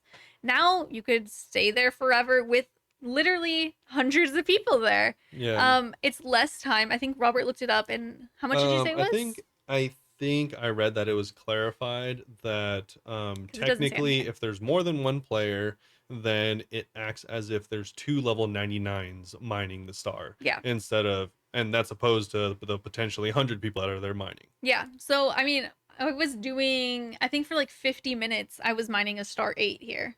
And that's with like probably a few hundred people here. Yeah. So it's dope. So it does last quite a long time. That being said, they do recognize some people aren't really happy that if you are the first person to a star, there's really no incentive at the moment anymore. Previously, obviously, there was. Mhm. So instead of looking at things at like extra XP, they are looking at rewards such as additional like mining dust, Yeah, star dust, Stardust. whenever you are the first person to start mining there to give you some kind of incentive, Yeah. but that's just something that they're thinking about currently. Hopefully they do that because I found one alone earlier. Yeah. Anyway, in addition, your character will no longer occasionally render behind the shooting star that you are mining. And we know that this change won't fix all the issues players have raised with mining, being that it sucks to level, but it's a good step in the right direction, and we'll continue to monitor the conversations on this topic, so let us know your feedback. Yep. And now they also had a bug fix. So if you are at Duke Suck rather, and you hit the 5 minute inactivity timer, it'll reset if you just click on the salt again. Yeah. So everyone that has your click bots ready to go, then now you can stay there forever yet Or again. if you really just don't feel like hopping around to shooting stars, which is very easy, I would recommend it. Sure. Also, we have some Path of Glouphrie information. There are other bug fixes, but not really worth mentioning. Path of Glouphrie, like we mentioned, the scepter has a drop rate they clarified of 1 out of 320. Yes. So pretty low, or not, pretty high rather. It's pretty easy to get. Yeah. I Besides always get that, confused talking about drop rates, so I'm supposed to say low or high. yeah. Besides that, they also have a single change launching this week in line with the feedback. The Poison Way Spirit Tree has been moved to the end of the list. Yeah, you unlock a new spirit tree, and it was annoying because they put it right in the middle, and it's just like, what? Yeah. And they do If mention any future trees will also be at the end of the list. yes, which is great because whenever I was doing the quest, that's like the only criticism I had was I wish that they had that. Yep. Anyway, there is an upcoming poll starting September 25th. They're gonna add a few additional questions. This is the Hunter Guild poll. So they're also asking, should we change the Dragonfire Shield's fiery attack to reward only defense experience in both PvM and PvP? And should we add an additional Slayer task block slot unlocked at 300 quest point, which is what we are just talking about? And also, what we were just talking about, Yeah. they have an additional question saying, would it be cool if the first person to discover a shooting star gets an extra 300 Stardust, but it's you have to mine in order to get the extra Stardust. Like it gives you double Yeah. until you've gotten the 300 total. Yes. So yeah. So should you You get can't the just hop extra? around and get all of them and click it once and get the Yeah, 300. exactly. So you do have to mine for the additional, but you do get an additional if you are the first. I'm definitely gonna vote yes on that. A reminder on the plushies. They are actually extending it a little bit. Who would have So thought? due to high demand, Makeship announced that they are extending the pre-sale period for all 4 plushies for a further 2 weeks. You are now going to have until October 4th to order your little plush if you would like to add one to your little plushie collection. Yeah, and this is the pre-order, so You know, they're not going to be shipped out till like December 29th. yeah, it's gonna be a long time. I was thinking maybe I'd get you it for our anniversary, the Wise Old Man. And then I saw the date and I was like, that is a whole month after our anniversary. Yeah, still actually not as much as I would have anticipated. You thought it would have been later? No, not as much sold because Oh, yeah. it's not that much more than we initially saw, which was weeks ago. I mean, I think it's like over like 1,000 more. It's 1,000 more, yeah. But You thought it'd be would've- like thousands. I thought it would have been like 3 or 4,000. Yeah. But it's at most 2,600 currently. What if is the most. this little dude would have been such a good gift? Why are they not going to ship out for so long? Would you have loved him? No, You wouldn't have? I'm guessing I didn't get Obviously. him. Oh. and yeah, that's pretty much it. So we have Max Med for the arena, and no more things to talk about besides, obviously, more things to talk about, which is our Q&A. No. No, we're skipping over this. Okay, we're not going to talk about, but I will just let you guys know that the mobile UI rework beta is open now. They go over everything that we have talked about so many times. We've already talked about all of these changes, which is why we're not going over them. And It's straight up, just- Robert's supposed to go to sleep right now. Yeah, it's the fully newly updated UI for mobile. If you care, you know. If you don't, you don't. Exactly. But Q&A then? Yes. Q&A. Okay. Let me see. I have to go 2 weeks back. Where did it start? Down. Okay. Oh wait. There. That's real life. Okay, RuneScape question. First is from Ivor. Would you support any diver reward reworks? Which is funny because he asked this before they said a couple. There are some that are so underwhelming that they are just a chore done by completionists. Is that okay game design, or should they all be useful in a meaningful way? I don't know specifically what they're mentioning or what Ivor's talking about. Oh I wait, think, they actually do go more into it. You want to read it or me? they say more generally from a game design perspective, should all content be rewarding via tangible benefits? No. Or is it okay that Jagex develops content isn't very rewarding, useful, but some minority of players might, in theory, just enjoy doing it because it's pretty or for whatever reason? Um, I think the second one is okay. I think it's okay to do stuff just to do it, not because there's a reward. Yeah, that being said, I do think most diaries are fairly beneficial. I don't obviously have a full list on hand, and this isn't something I'm gonna look up, but a lot of them are actually pretty useful. Maybe not for a long time, but for instance, like The battle staffs are cheaper. You get a lot of battle staffs. That's like 200k every day. I think that's one of the more useless ones that I Oh. don't like. But like the unlocking the Chinchompa private area, I think that's really cool and not super helpful, especially for a long time, but it is really cool in the moment. I You really know- liked it as a reward. When I didn't know about a reward till the other day I was at Zora, you get a free respawn if you die at Zora. Yep. I died and it took me back to full health and prayer, and I was like, what? Yep, and it doesn't count as a death for a hardcore. Yeah, so it doesn't count as a death for hardcore. Yeah, That is so huge if you're yeah, hardcore. So you really only Wow. not only, but a lot of hardcore will do that as Yeah. like a safety. I mean, it's not every kill. I think it's like once a day. But No, that's it is still, once a day. But yeah. yeah, once you hit that, You're like done with Zora for then the you're day. like, "All right, well, I guess I'll be back tomorrow. Yeah, that was pretty dope. That one's fun. I wish that there was more memorable for some of them, maybe because, like, for example, I can't even think of what the desert one does other than protects you from dying of thirst. You telling get infinite Narda teleports, Yeah, but like, which takes you to a shrine that gives you, which is essentially a like a super shrine. It gives you a oh, buff too.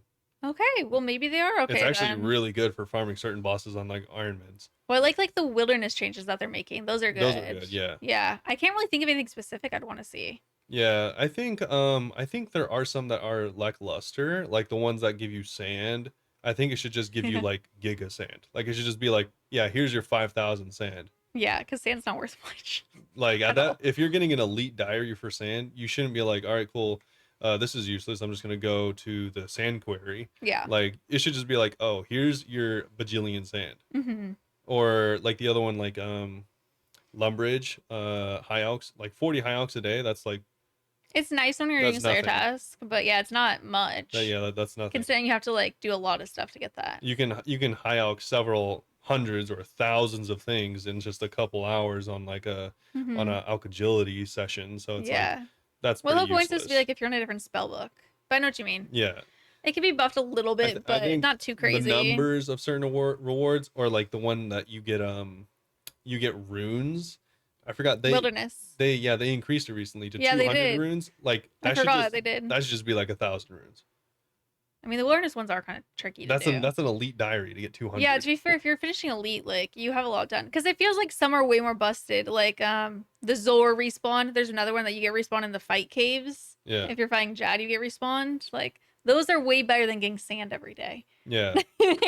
Yeah. They're not scaled I think the best. I generally think that most of the rewards are Good. pretty good. Obviously some are better than others, Hmm. but I do think there's none that I'm all like off the top of my head that I'm like, "Oh, this one just absolutely sucks," and I wouldn't recommend getting it. Yeah. There's none that are really like that. Okay. Our next question is from Harger. Actually, Harger was responding to Ivor's question a little bit.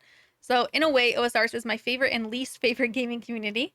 They're very vocal about expressing their opinions, what they want and don't want, what they like and dislike. They talk and Jagex listens. I like that. However, I don't like that the majority of what the community says. So basically, I like that they talk, but I don't like their voice, which I could Understandable. agree sometimes.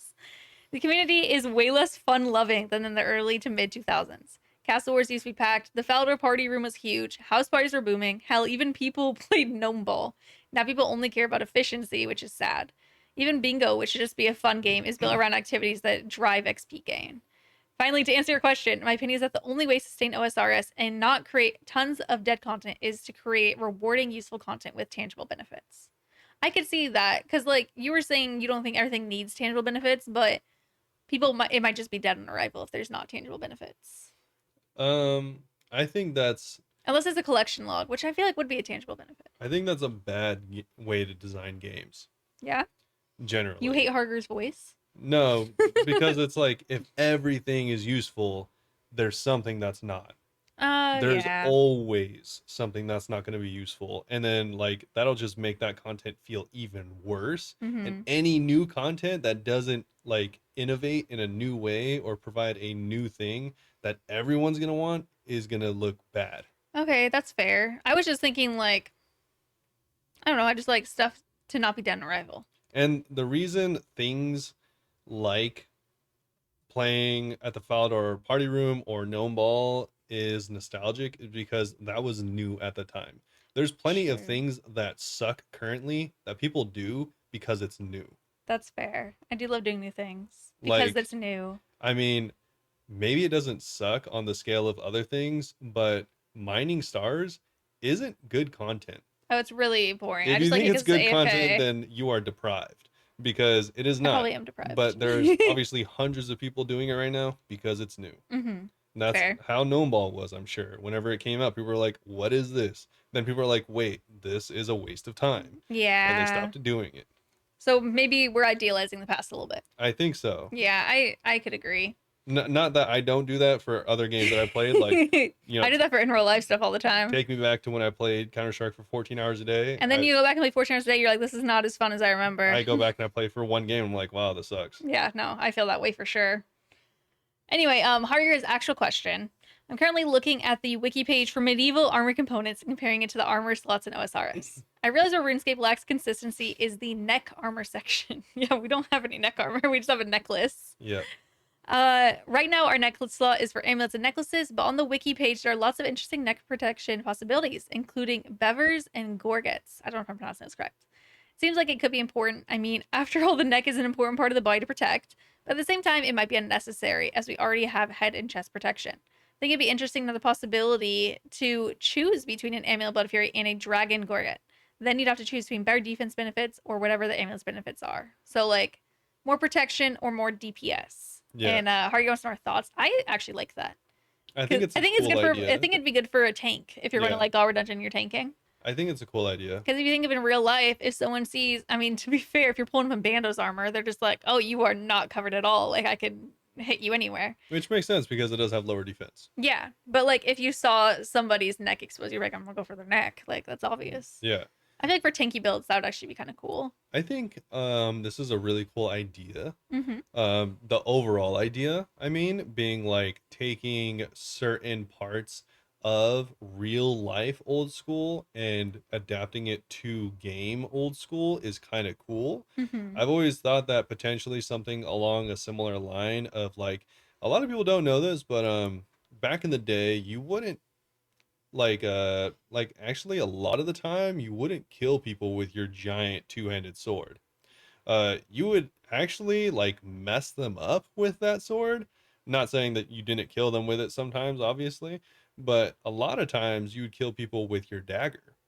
That's actually why the daggers were made, is Ooh. because I feel like my neck had a you sting can't when you said you that. can't chop through armor or chainmail for that matter. So if someone was wearing plate armor or chainmail and you didn't kill You them, can mess them up, knock them down, and pull the dagger. exactly, especially if you're wearing 80 to 90 pounds or Yeah. more worth of Sure, all you armor. have to do is get smacked, and it may not stab you, but you're getting knocked over like Humpty Dumpty. Yeah, exactly. So a lot of people would finish with daggers. So I think Oh. it'd be cool to implement that in like not the literal way, but like, oh, maybe certain daggers have an execute effect on them. Hmm. That would be kind of cool. And similar like your Gorget idea, I think that would be kind of cool where it's like, oh, maybe you have additional, yeah, like maybe they introduce like even like a glancing blow effect or something like that where or yeah, maybe just even additional armor. Who cares? But Yeah. I think it's a cool idea. Yeah, definitely. Next OSR's question is from Matt over on Discord. With sailing being introduced and likely different tribes and people being introduced in faraway lands, what would your thoughts be on a more Chinese or Japanese based culture? As you know, old school RuneScape is largely based on medieval Europe, but at the same time, in Japan, you had the samurai, ninjas, etc., and China offered a lot in terms of rich culture as well. If we had a new land based on these cultures, perhaps we discover new ways of combat. So, like ninja, hand to hand, just say ninja, and I think of the mod, hand to hand, and nunchucks samurai weaponry and techniques, new ways of farming and cooking, Chinese rice farming, new sauces added to dishes, new ship styles, and more. Yeah. And I think also there was a response to this. No, no, sorry, I'm tripping. What do you think? I think it's cool. Yeah. And it's kind of a similar response to the last question. Mm-hmm. I It think made you it's think of other things. no, I think it's cool, but I think it'd be cool if you implemented it in an OS way Mm-hmm. because not particularly pertaining to this question, but adding real life stuff is boring.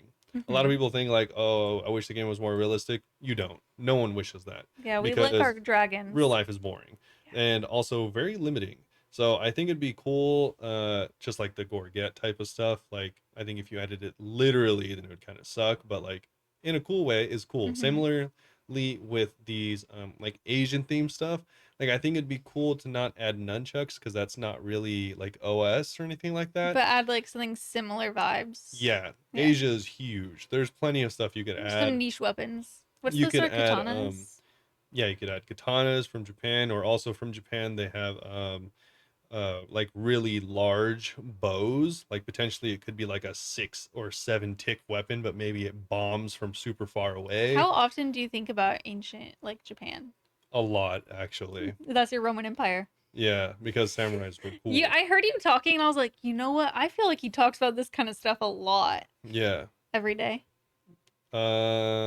Maybe. Oh my god. But yeah, pretty cool. I mean, you could even look at I feel like a ninja agility course could be cool too.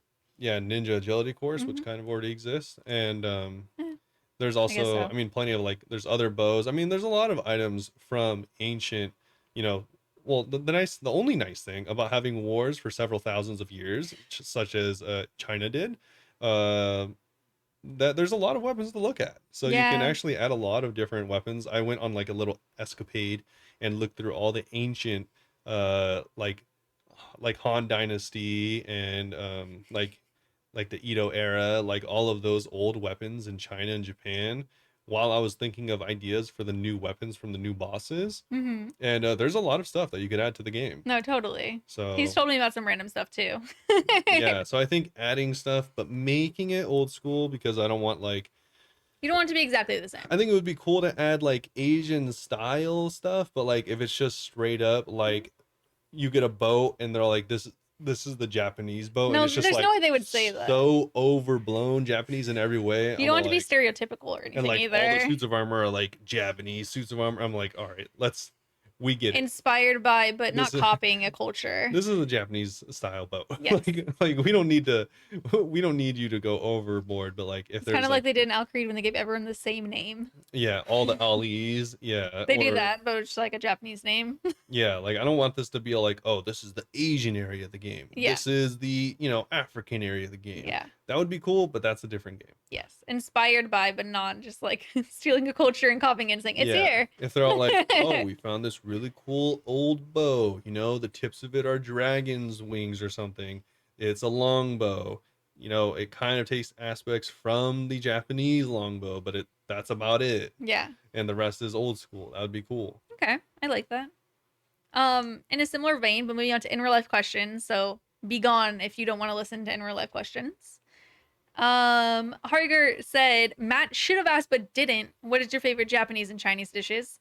Mine would be vegetable dumplings for Chinese and unagi sushi for Japanese. And then Matt's is fried rice and vegetable sushi.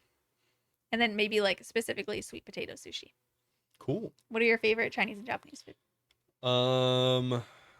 This is gonna sound kind of surprising if you know me because I hate beans. You do. But one of my favorite Chinese dishes was I'll say two. Both are from dim sum. And one is like it's like barbecued meat in a flaky pastry. Not like Oh. not like a bun, but it's like Flaky. actually like puff pastry. Oh. And the second one is I think it's like pork, like pork belly, and it's cooked in a barbecue black bean sauce. That's very surprising. Very good. We Very need good. more. There's like no vegan Chinese food here. No. It's a scam. It's hard to find. Yeah. And on top of that, Japanese would be ramen. That's pretty easy. Yes. So my favorite Chinese food was just like noodles. Well, for Japanese, I was gonna specifically say I like fried veggie sushi rolls. Like Nice. crunchy rolls. What do they call? Is that what they're called? Crunchy rolls? Yeah. I don't know. I haven't had that in a second. That's my favorite. And then like Chinese food, I just really liked like specifically like garlic flavored noodles and stuff.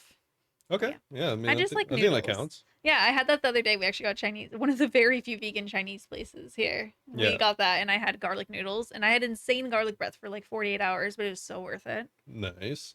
Matt says fried rice is good and Japanese veggie sushi. I already said that. Okay, but they said sweet potato sushi. And I you said that too. you hate sweet potato. I don't hate sweet potato. I just don't love sweet potato. Well, you definitely didn't say sweet potato sushi. Anyway, Ivor has like 3 in real life questions. So, the first, what is the easiest way to make you instantly cringe? Back when I was a TA for undergrad chem, brag, I used to screech my fingernails down the chalkboard when my kiddos wouldn't shut up. And I feel like that got most people in the room, which is funny because you're like my kiddos and they were probably like the same age as you or like a couple years younger than you. Yeah. I hate the sound of markers on cardboard. Working in a warehouse, that was something we had to do a lot, was write on cardboard boxes. Especially if the markers are dry, it gives me goosebumps.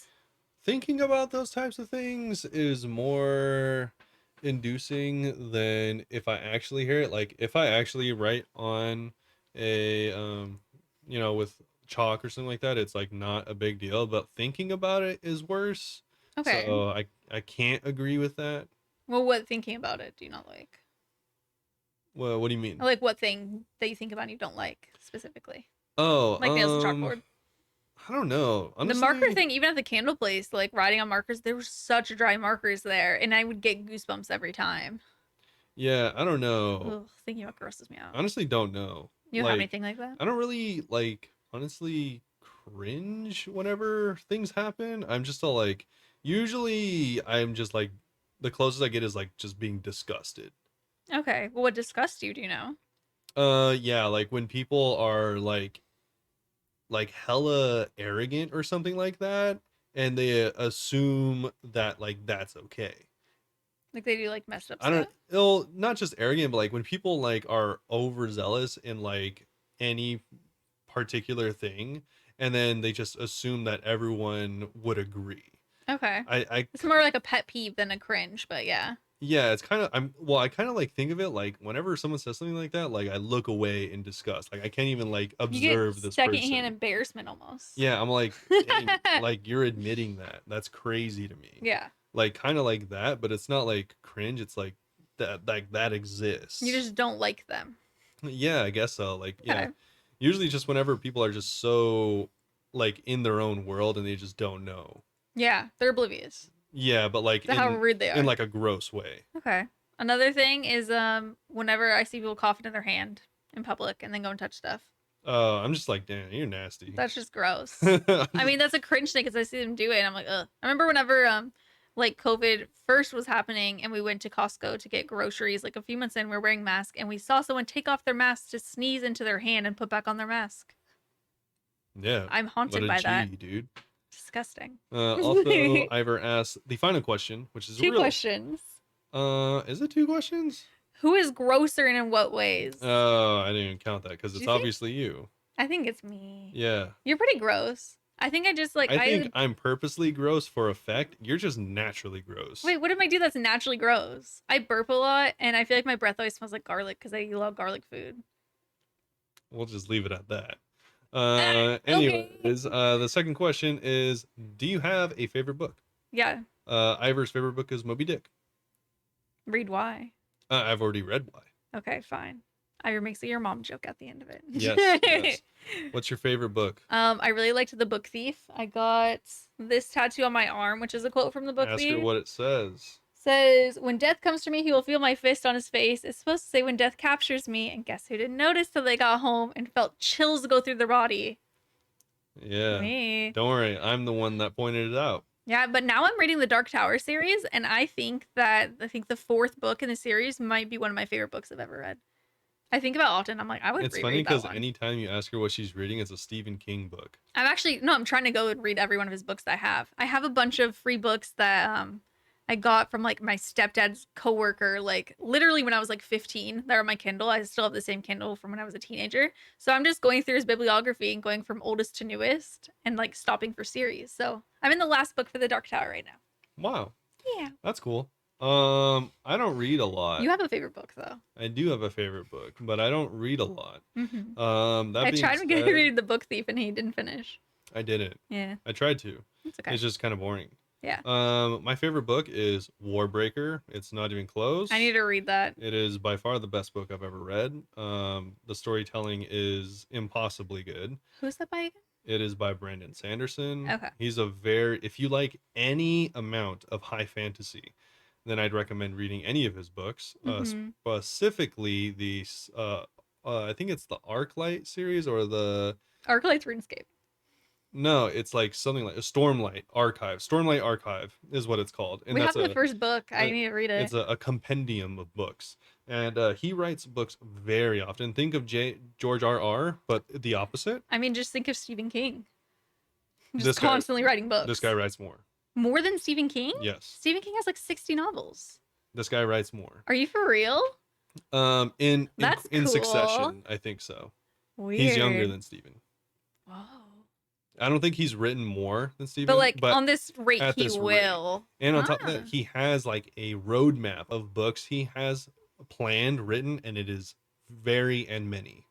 That's so and cool. On top of that, almost all of the books are connected in some ways. So it's really cool. You could be reading the third book. Wait, that's literally Stephen King too, though. You could be reading the third book of the Stormlight Archive, and this character, which acts the same and has similar attributes as characters in entirely different books that aren't series. They're all in the same universe. For instance, there are many characters, like 5 to 6 characters in Warbreaker that are in the Stormlight Archive series, because there are different characters that are like either ethereal type of characters or godlike characters, but you don't know that. Yeah. And so they kind of make I remember you telling me about this because appearances. the book series, we used to listen to audiobook whenever we worked together. Us and Yeah. like our two coworkers would all listen to these books together. Yeah, very, very I just remember cool Buzz writing. or Puzzles. Yeah, on top of that, yeah, Warbreaker, still my favorite though. It's a singular book, so it's nice you don't have to listen to the whole or read the whole series. Mm-hmm. You can just read the one, and I think it's storytelling is really cool. Very beautiful visuals. I really want to read it because Yeah, I know I like it. He's talked about this for years. He read that like 4 years ago. yeah, very cool book. Yeah, I need Yeah. to read that. Would recommend. It's not a very long book either. I think it's only 6 or 700 pages, something like that. It's not the longest I've read. Yeah. We actually had one last question. I forgot I took a picture of it on my phone. But Kitty Toes asked, what is the best condiment? Oh, Ketchup versus mayo versus mustard. Didn't even put barbecue sauce in there. Barbecue sauce wins. And then ranch. And then mustard. But I like sweeter mustard. And then mayo. And I don't like ketchup. I cannot say barbecue sauce because that is a combo sauce. Mainly because it is almost always made with ketchup and or mustard. So kind of disingenuous to answer that. So I won't do that. But I will say specifically either grainy mustard or Dijon mustard. Grainy mustard's pretty good. And it's not even close. Mayo is a trash monster. Well, mayo's better than ketchup at least. I don't like mayo as a condiment. I just put it like on burger buns so it's not as dry. Yeah. I don't eating mayo with stuff sounds gross to me, but like putting it on like buns doesn't gross me out. Yeah, really, as far as sauces go for me, it's like actually made sauces at the very top, and then like barbecue, mustard, a very long gap, and then everything else. What about ranch? Ranch is just mayo with flavor. Ranch is nothing like mayo. Oh, really? Just because it's white? Oh, really? It doesn't even have egg in it. Yeah, I mean, it's pretty much taste-wise, it would pretty much be the same if you just added ranch flavors to it. That's delusional. Anyway. All right. Anyways. Oh, I forgot to say, I have a new sponsor. I'm providing for our family. Yeah, so hope you guys liked the No. episode. It was sponsored by your favorite game, Puzzles and Survival. Pianist. So if you want to play a mobile game about killing zombies and doing puzzles, then It's actually, feel free if you guys to remember, I did this last participate. year and I was obsessed with it and I still play it every few months. So I'm Yeah. pretty hype about this. If you just get your head course to level 5, I get $7. Yeah, so feel free to participate if you like mobile games. The link's in the description. Anyways, though, hopefully you all enjoyed this episode. If you Mhm. did and you want to participate, feel free to join any of our socials, especially our Discord, discord.gg/Bunebape. Yeah, and our TikTok and Twitter are Bunebapeosrs. Our Instagram, YouTube, and Twitch are all Bunebape. I stream 5 days a week at twitch.tv/Bunebape, so come hang out with me and watch me work on my content wheel. And if you do the puzzles and survival, you could choose a boss for me to add to that too. Yep. So that's about it. Thanks for listening, and we'll see you all. Very soon. Bye-bye. Bye.